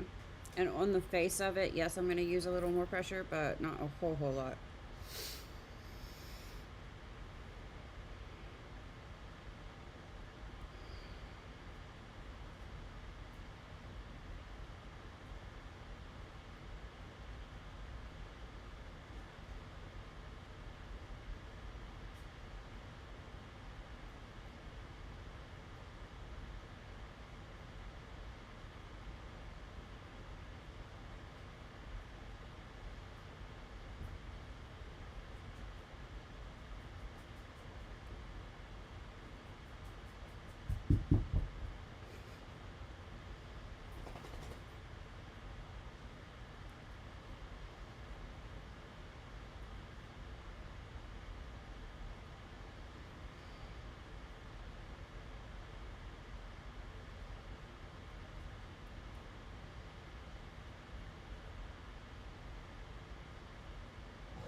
And lastly, cream.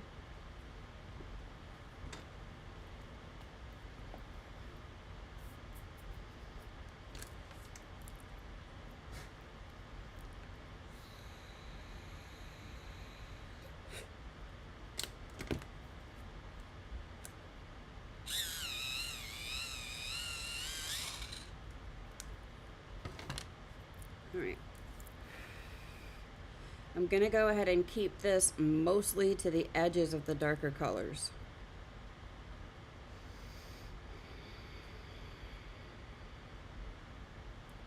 Because I want to really lighten that, but I also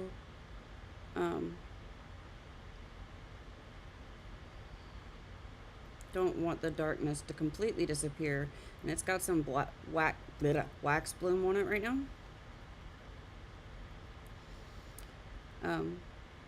So when we come over it with the blender, it should blend down a little bit lighter, and then we can come back over it again with a little touch of the darker colors. Kind of giving this area right here like a little edge in the light, only on the top part of it.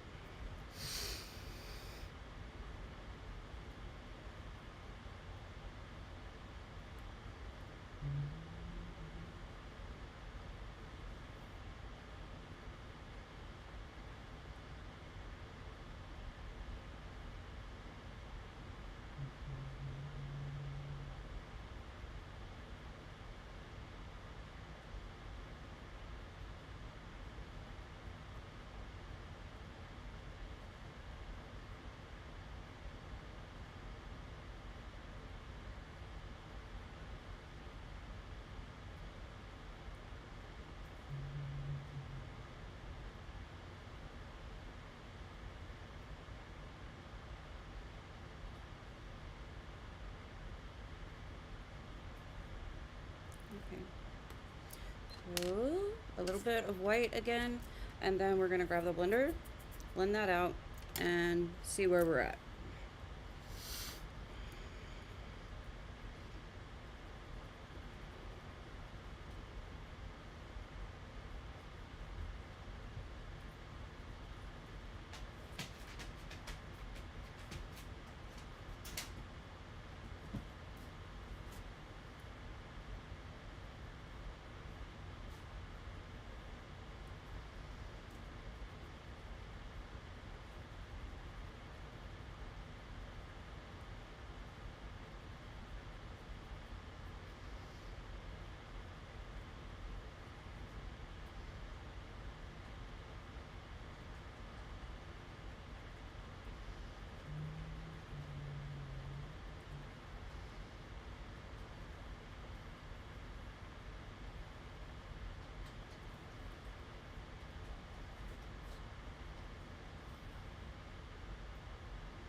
Where's the bunny pencil?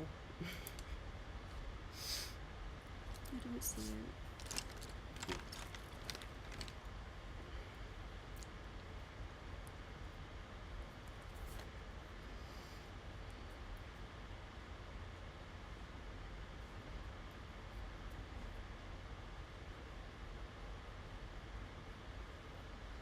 I'm gonna go ahead and sharpen this guy.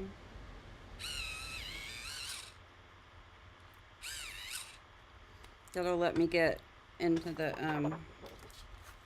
edges really good. Even though I didn't think I'd have to do them, I do need to do them.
Oh, my goodness. Okay.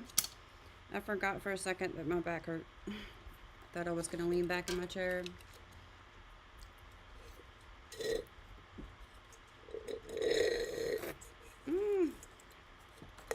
It's empty. What's that?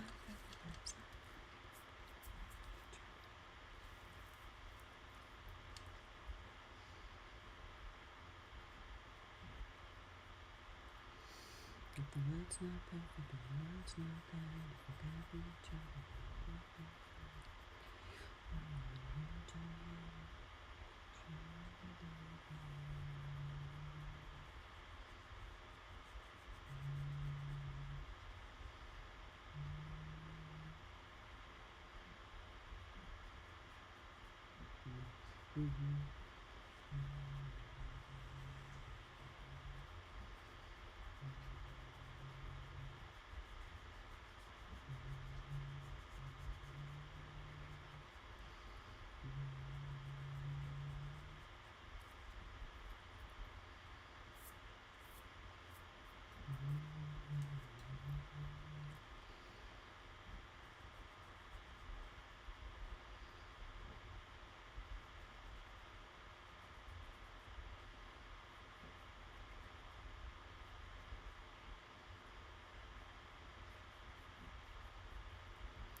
some, 'cause I can't say no, I can't say no.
I don't know if you can tell on the camera, but if you look, the bottom part of the guitar looks a lot richer, darker,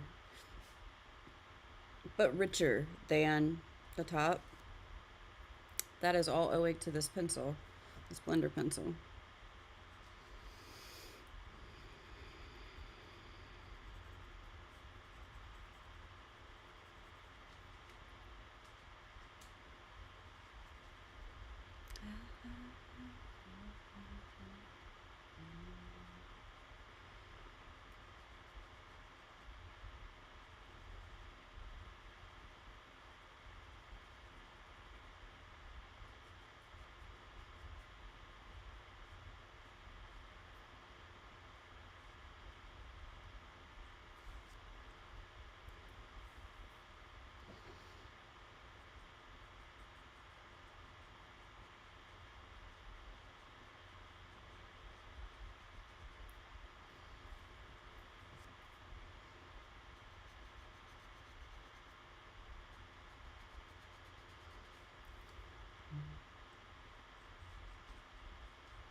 I shouldn't do that.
Nope, wrong brush.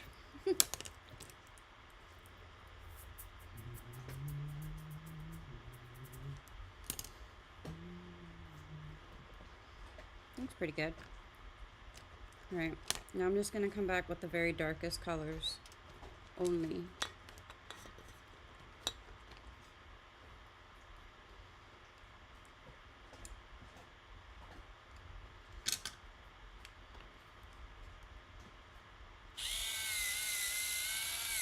See you later.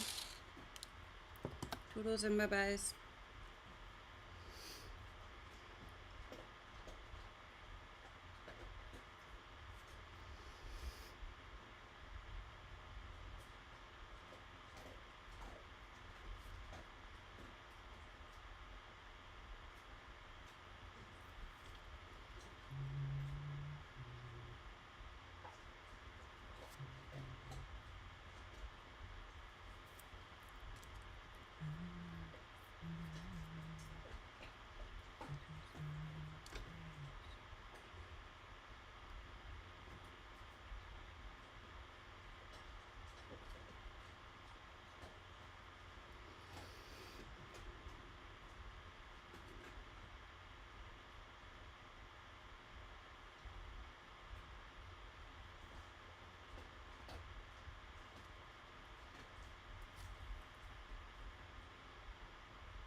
And actually, I think this is going to be the only color I add back in because I like it.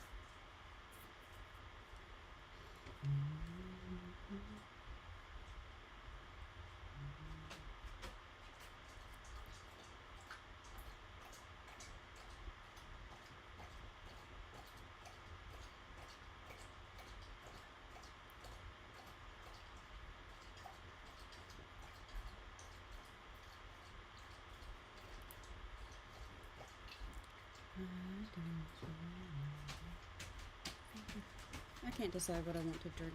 Coffee, Monster, coffee, Monster.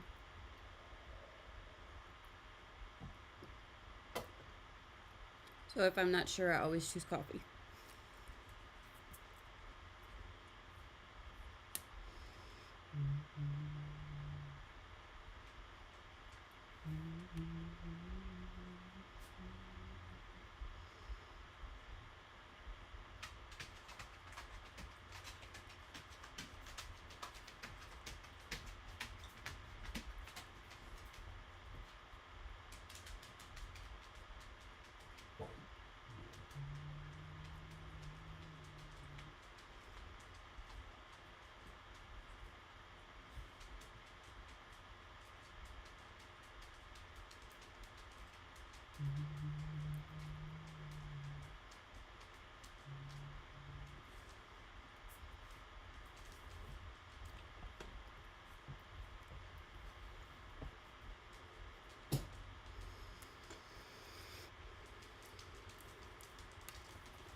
Okay. I'm going to start the handle and the strings with our darkest color again, which is mahogany red. And then we're going to rotate through the colors again to fill in the guitar. The guitar. Does anybody know what the freaking handle thing is called? It's bothering me.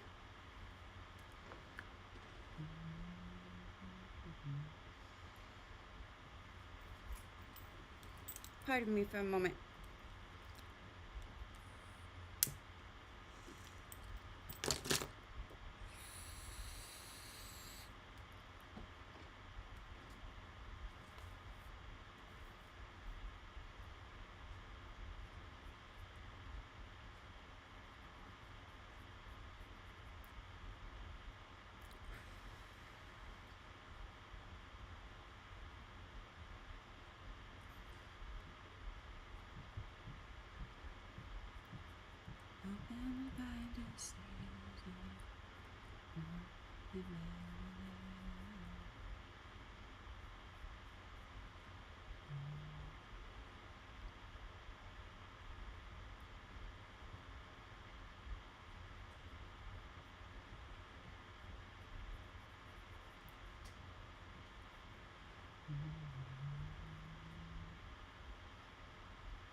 So it's either this or I start crying.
So I'm going to make this a little bit darker on this side and lighter on that side. It's still going to be lighter in through the center of the handle than anywhere, but there's going to be more darkness down on this side. So make that kind of thick, and then I can make this go over there to meet that, kind of curve that a little bit, and then, like I said, a thinner amount at the top. So both of those. Then we've got burnt ochre, I might learn how to pronounce that one day.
I'm going to come up around the top here with the burnt ochre.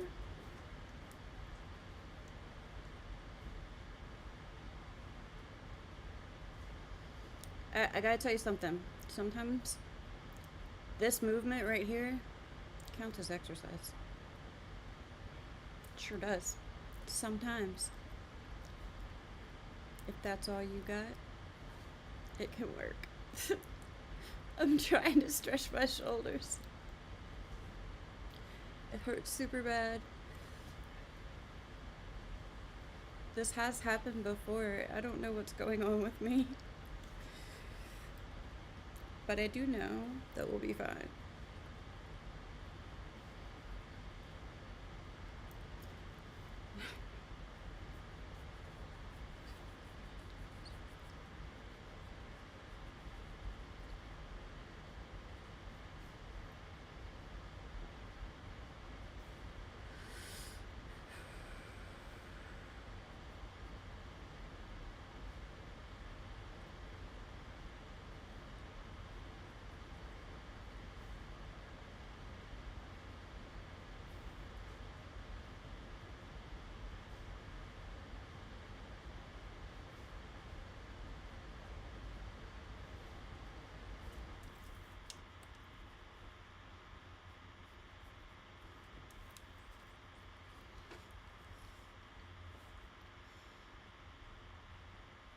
I have a question.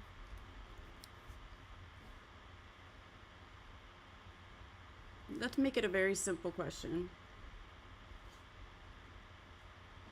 Why, in the year 2025, are we still fighting for the rights of individual groups of people? Like, based on race, based on gender, based on sexual orientation, based on money, based on how pure they are. Why can't we just say, no, done, human is human, period. And every human has the right to everything that another human has the right to. It's called human rights. And also, why do we not have a political party that's just called humanist or something like that? Ow. Wow, why did I do that?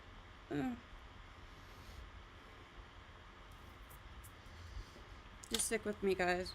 Just stick with me. This is coming together, right? Okay, so the burnt ochre is the second lightest or second darkest color. I'm not sure which direction that actually goes, y'all. Is the second on the way to the lightest end, or is it the second in the blend from darkest? I think I'm saying the same thing. See, this would be the part we call high art.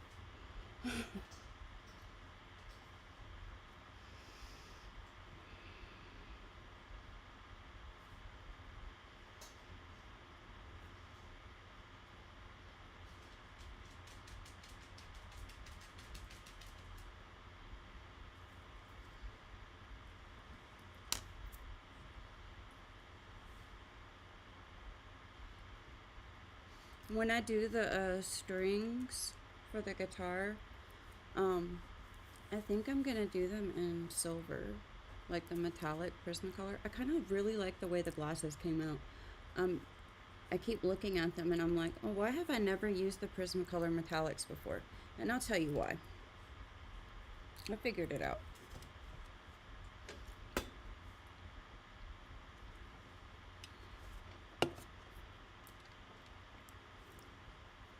The reason is,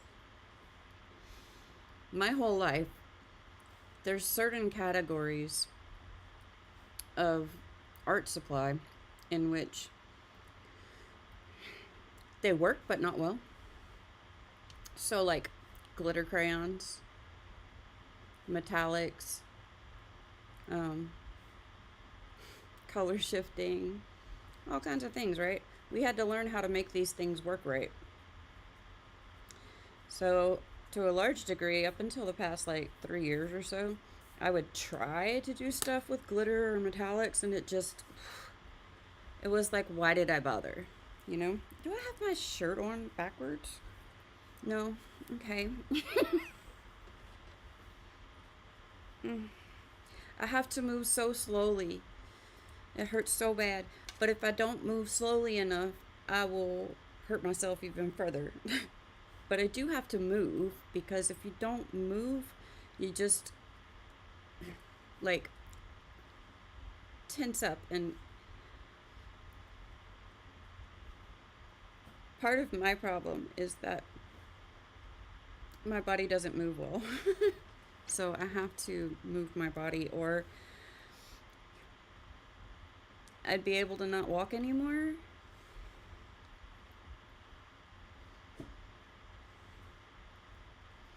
Okay.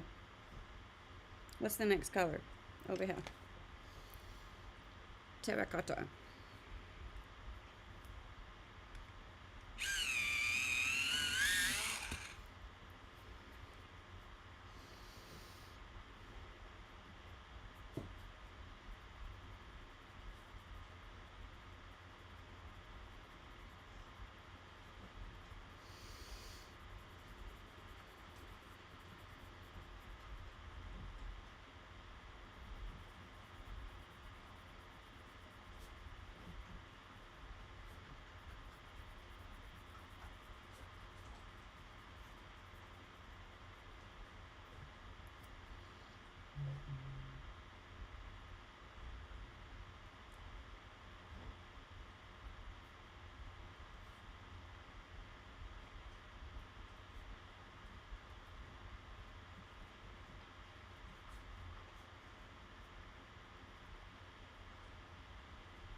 this direction.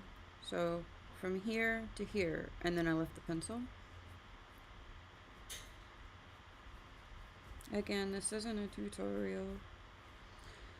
I'm really just saying what I'm doing out loud. That's all. And people are going to start to get a lot more of my thoughts just pouring out of my head very soon.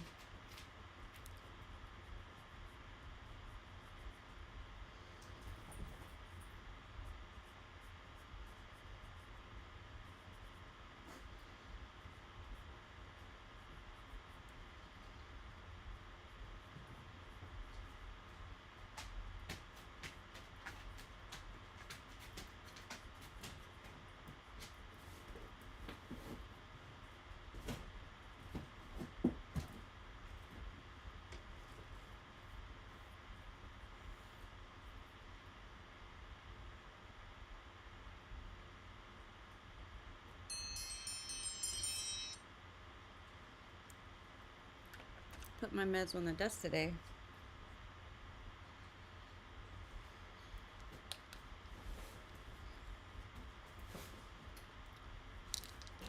Oh.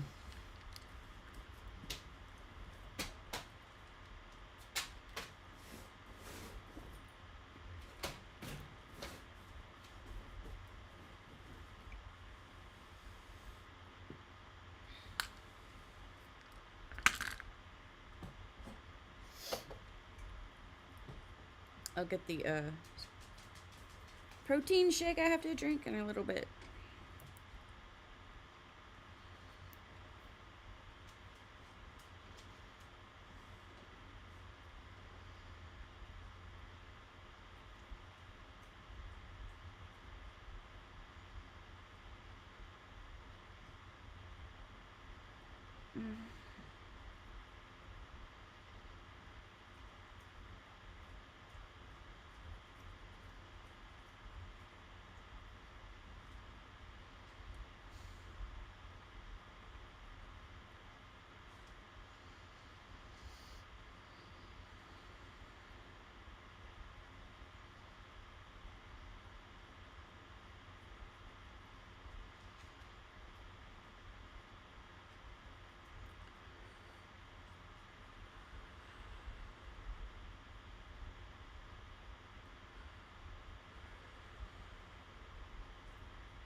Eggshell.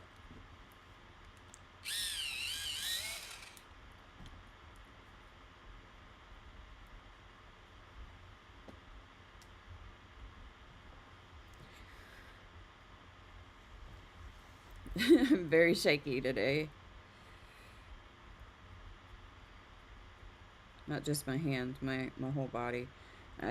When I get like this, I have a tendency to just tighten up my body kind of and brace against whatever. And sometimes I forget that I'm doing that.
I didn't need to sharpen it.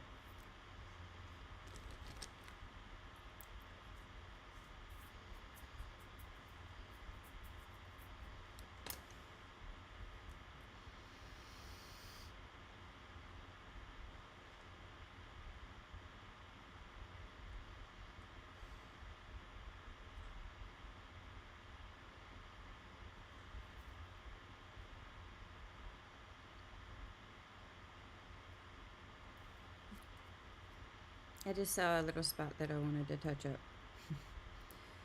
So, go through here.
There it is. Needed eraser.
This is a reminder.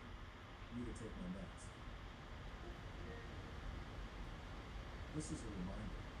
Need to take my meds.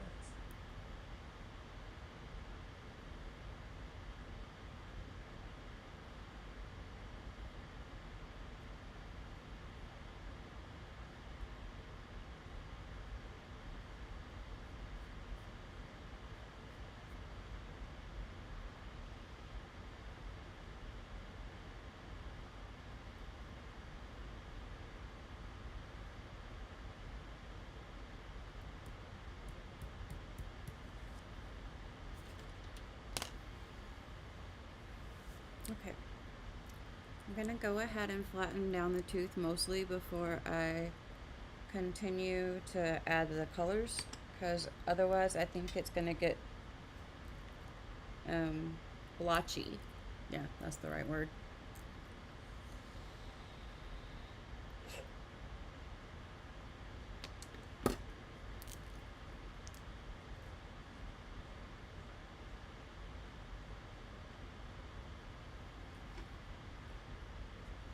As soon as I find the, there it is, the pencil.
Oh, my goodness.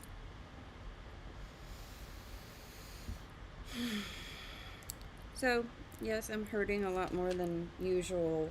Usually, I would get up and go be done with streaming for the day because, you know, the pain is rough. And I don't necessarily want to just sit here moaning and complaining, right?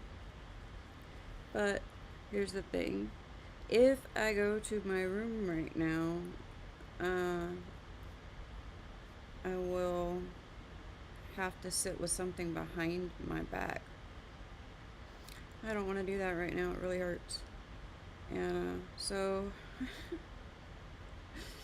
I'm just staying right here for a little while longer, you know?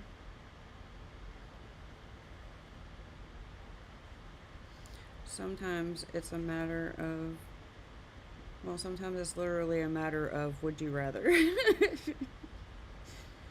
have to decide what you can handle and what you can't. And honestly, nobody can make that decision but you.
Okay, where is my little eraser? Yes. I do this to clean the eraser off, make sure there's no color left on it. I'm gonna go right in the center of these little stud things and just tap it.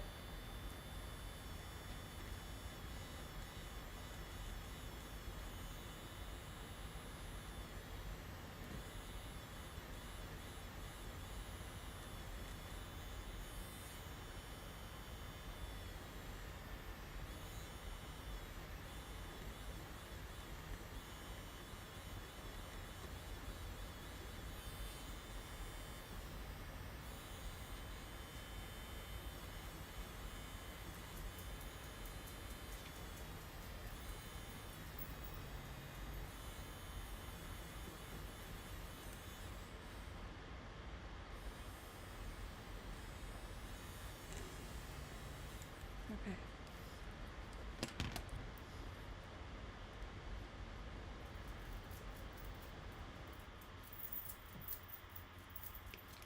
So now we come kind of to the green portion of this.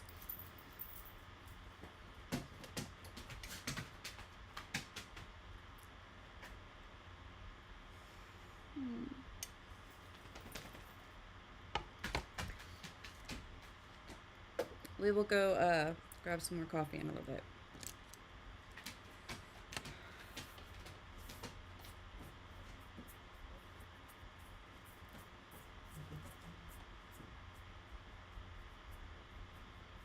I got a little distracted.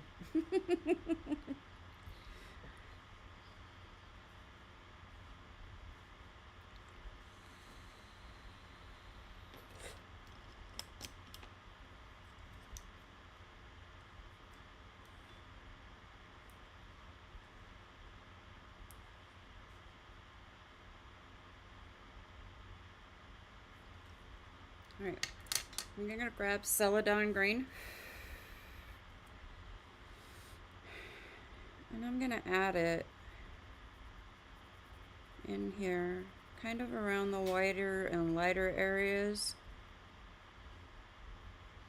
Essentially, I'm kind of doing the same technique that I did for the glasses. I'm just trying it out here. This could come out really bad.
pardon my wiggling. It's my body is not happy with me right now.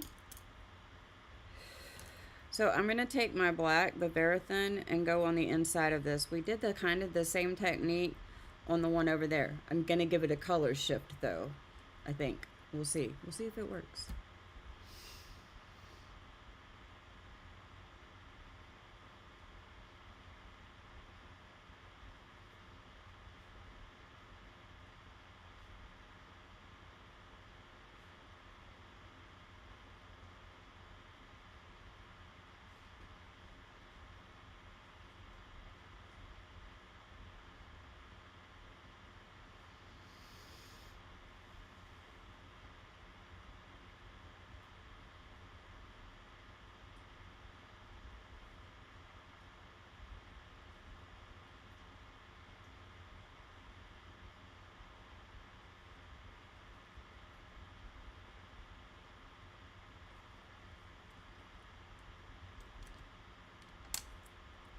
Now I'm gonna grab grass green. Again, the Verithin, because I'm applying this very lightly, and the harder pencil makes it easier sometimes to keep it light.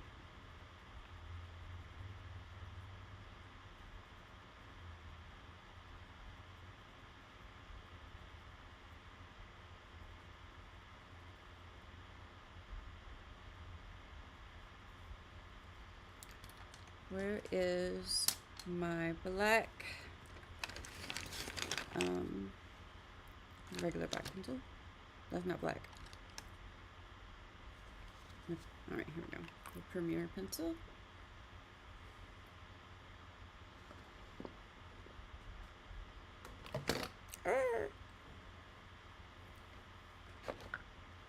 Don't worry, I'm destroying my desk, but it doesn't matter.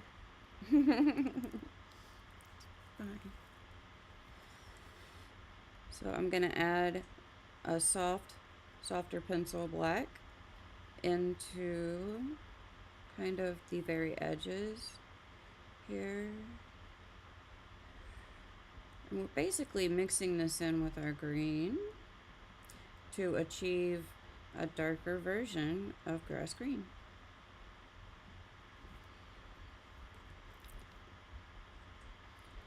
Then I would like to use, please,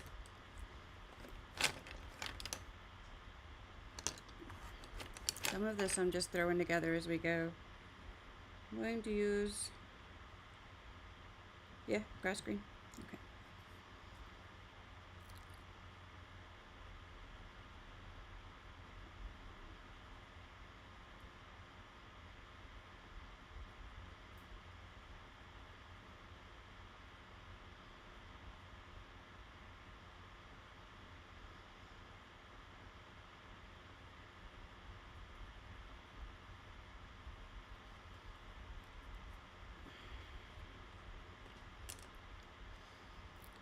Okay, now what?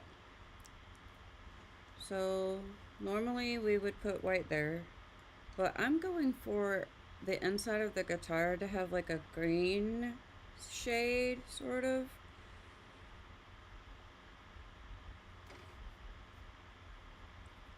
I never said I'm good at this.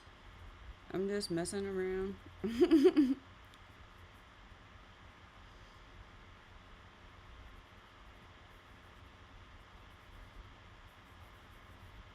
Okay.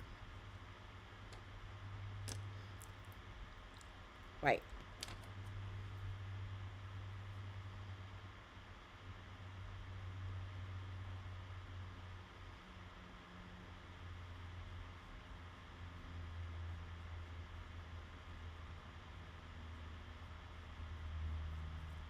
Okay. Blender pencil. I don't know where that little bunny gets to all the time. Feels like it runs off.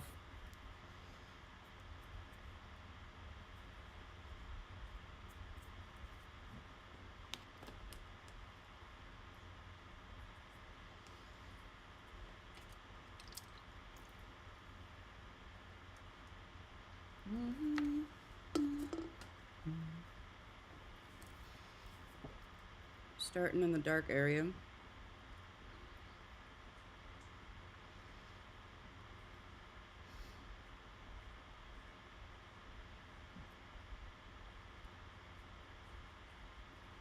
It's not even a big part of the image, it's a detail. So if it looks weird, it looks weird. Oh well.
Okay.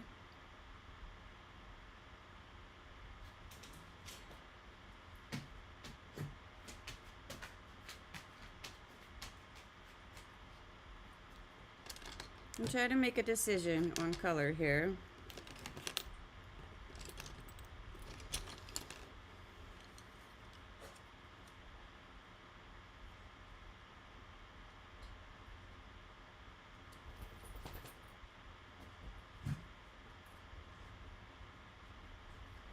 Olive green.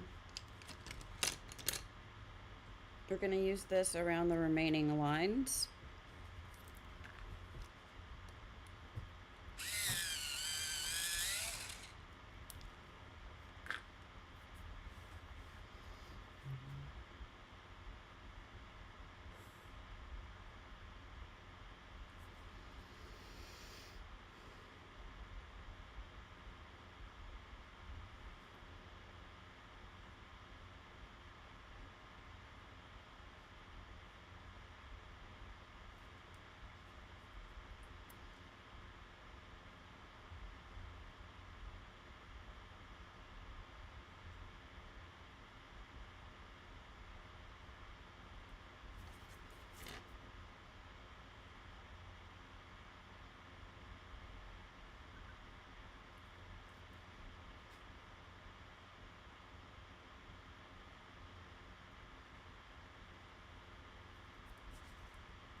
All right, everybody. I think that's all I'm gonna do on this for the day. But I'm not gonna log off yet. I'm just having trouble at this moment being able to see the colors in my mind. So we're gonna do a little bit of something else.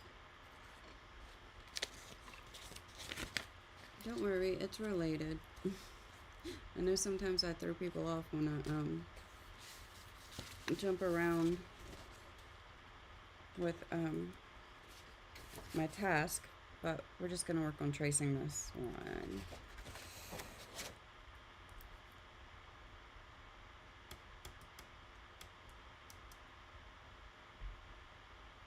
So I'm gonna set this aside, but first I'm gonna take a picture of it.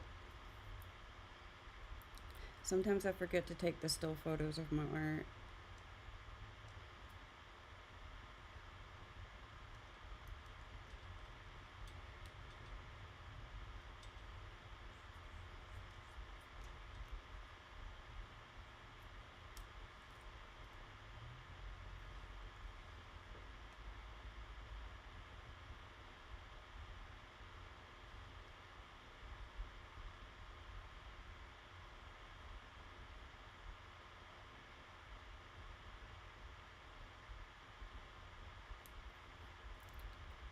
Okay, I'm gonna run and get some coffee, and I'm gonna come back and we're just gonna trace this for a little bit. We're gonna trace it for a little bit.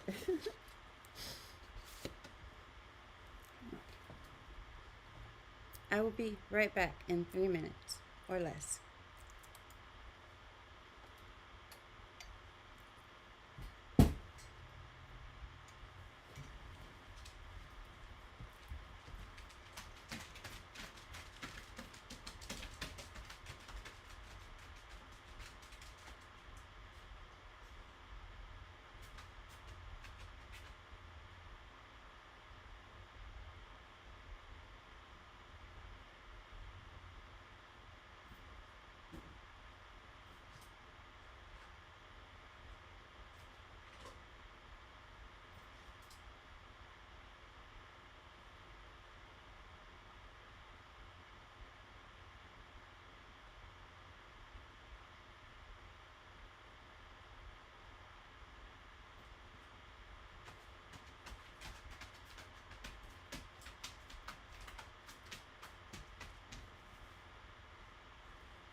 all I need for this, my brush, my eraser, and my white Verithin pencil.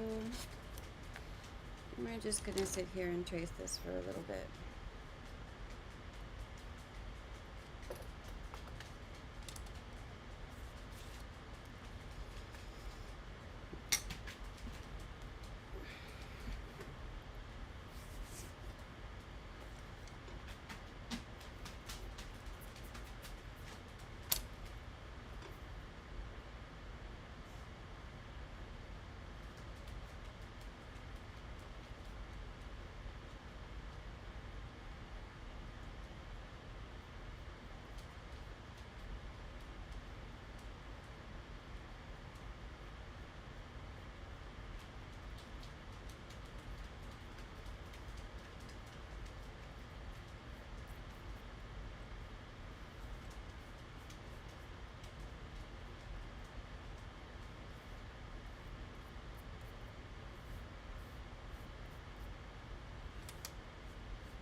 Okay, I'll start with a sharpened pencil, and I don't need to press hard with this at all, so it should be okay for my hands at the moment.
See how it gets a lot clearer when I trace over the chalk and then erase the chalk.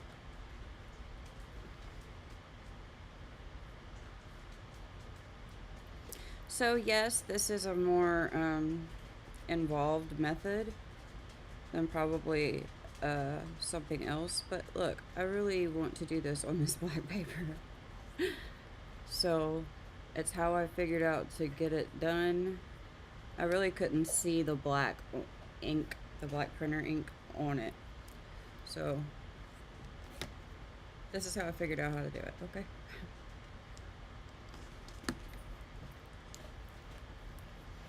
I often will resort to some method of doing something that's super old and I learned as a kid or something, but here's the thing, they still work. There could probably be a better way to do things now, but if it works. Excuse me. I'm eating my hair. It's not really that yummy.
That looks weird. I'll fix it later though.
So on the days where I feel the absolute worst, those are the days that I try my hardest to get here.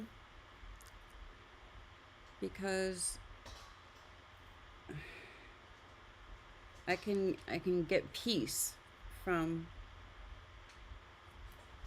making it here, and I can kind of lose myself in the art too, which, believe it or not, helps with pain.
It would be so nice to have music in the background for you guys for these moments when I just kind of like zone out. Right? Wouldn't it? Here's the thing, like, I will listen to anything, really. So, what I want to do is look up old music that is no longer legally copyrighted. And maybe I can make a mix of those songs.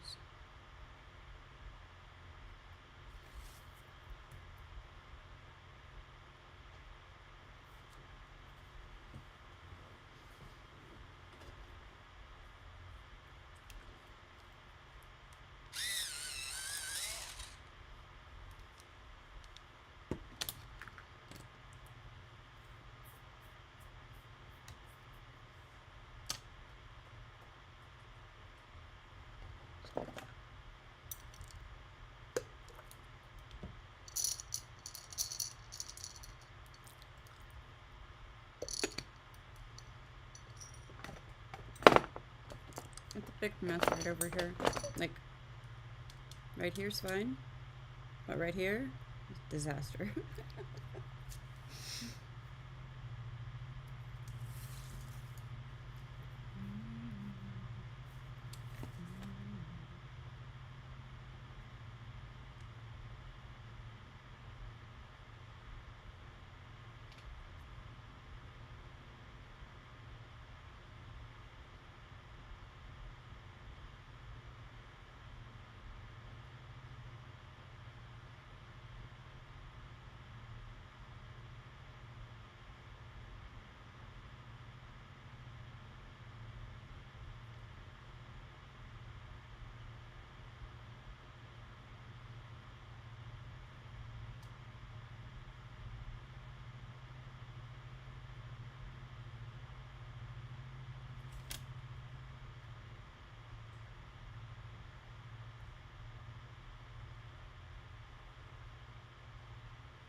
I gotta check something here.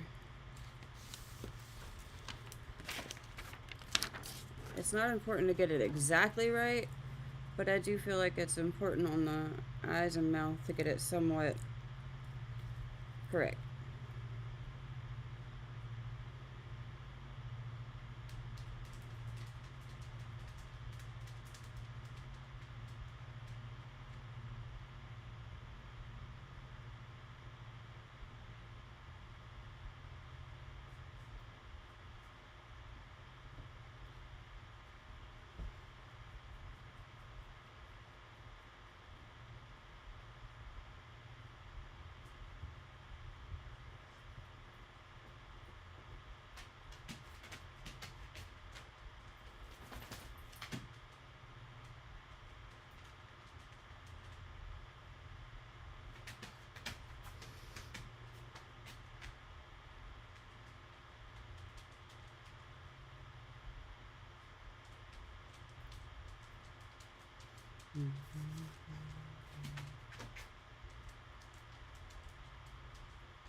I have a tendency to really leave the detailed things till last in just about everything I do, because I feel like they're the hardest part, even though the details are actually the easiest parts because, for one thing, they're the smallest area. But I really can't think of any reason why I always leave them for last. Other than I think they're hard. So I'll think on it. If I come up with another reason, I'll let you guys know.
I know this is probably boring, guys. I'm working on learning how to trim videos so that I can cut the parts apart and save them. So if you want to watch just one task, you can.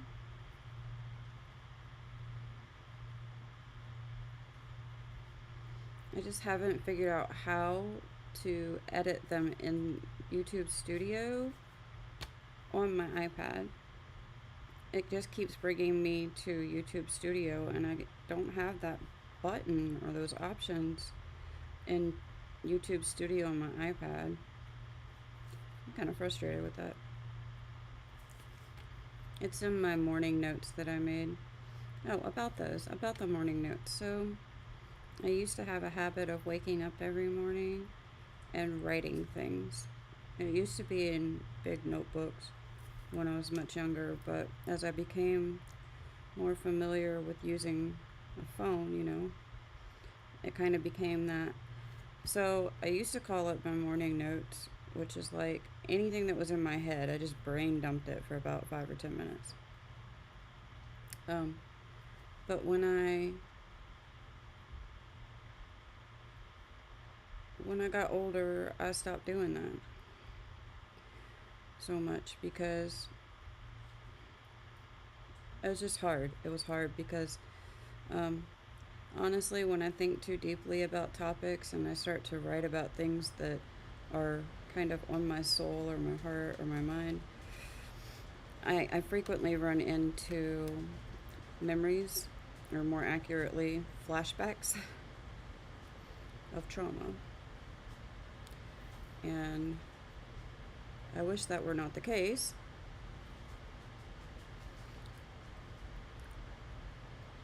I had a lot of experience with trauma in recent years. And I've had a lot of trauma in my middle age years and in my young year ages. So I guess that statement doesn't really matter that much, but oh look, I missed a spot when I was tracing.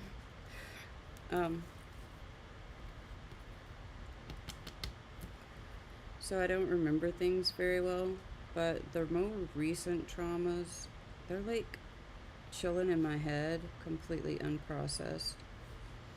Just to be honest, I'm still trying to process, like,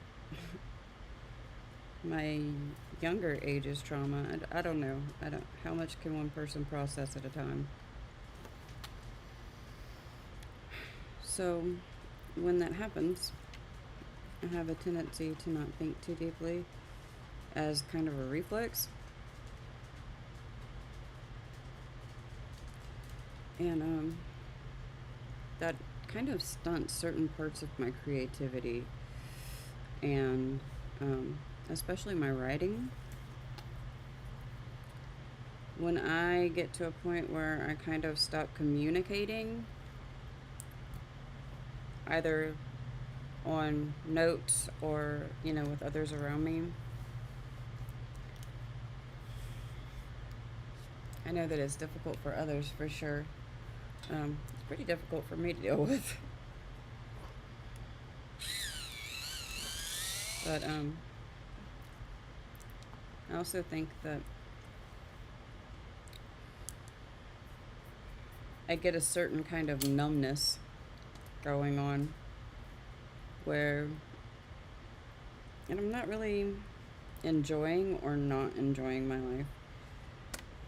I'm focused on a goal, I'm focused on not feeling things, and I kind of shut down.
I didn't mean to do that.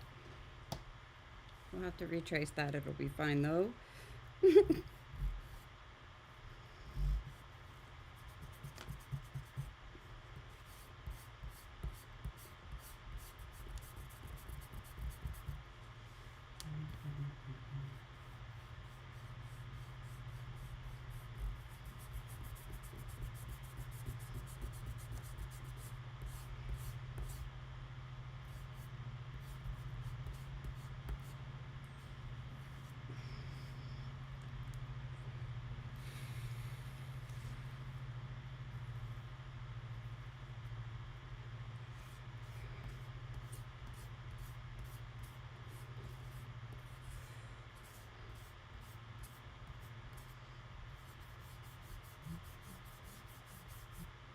Oh man. Okay, well I'm gonna have to redraw all of that.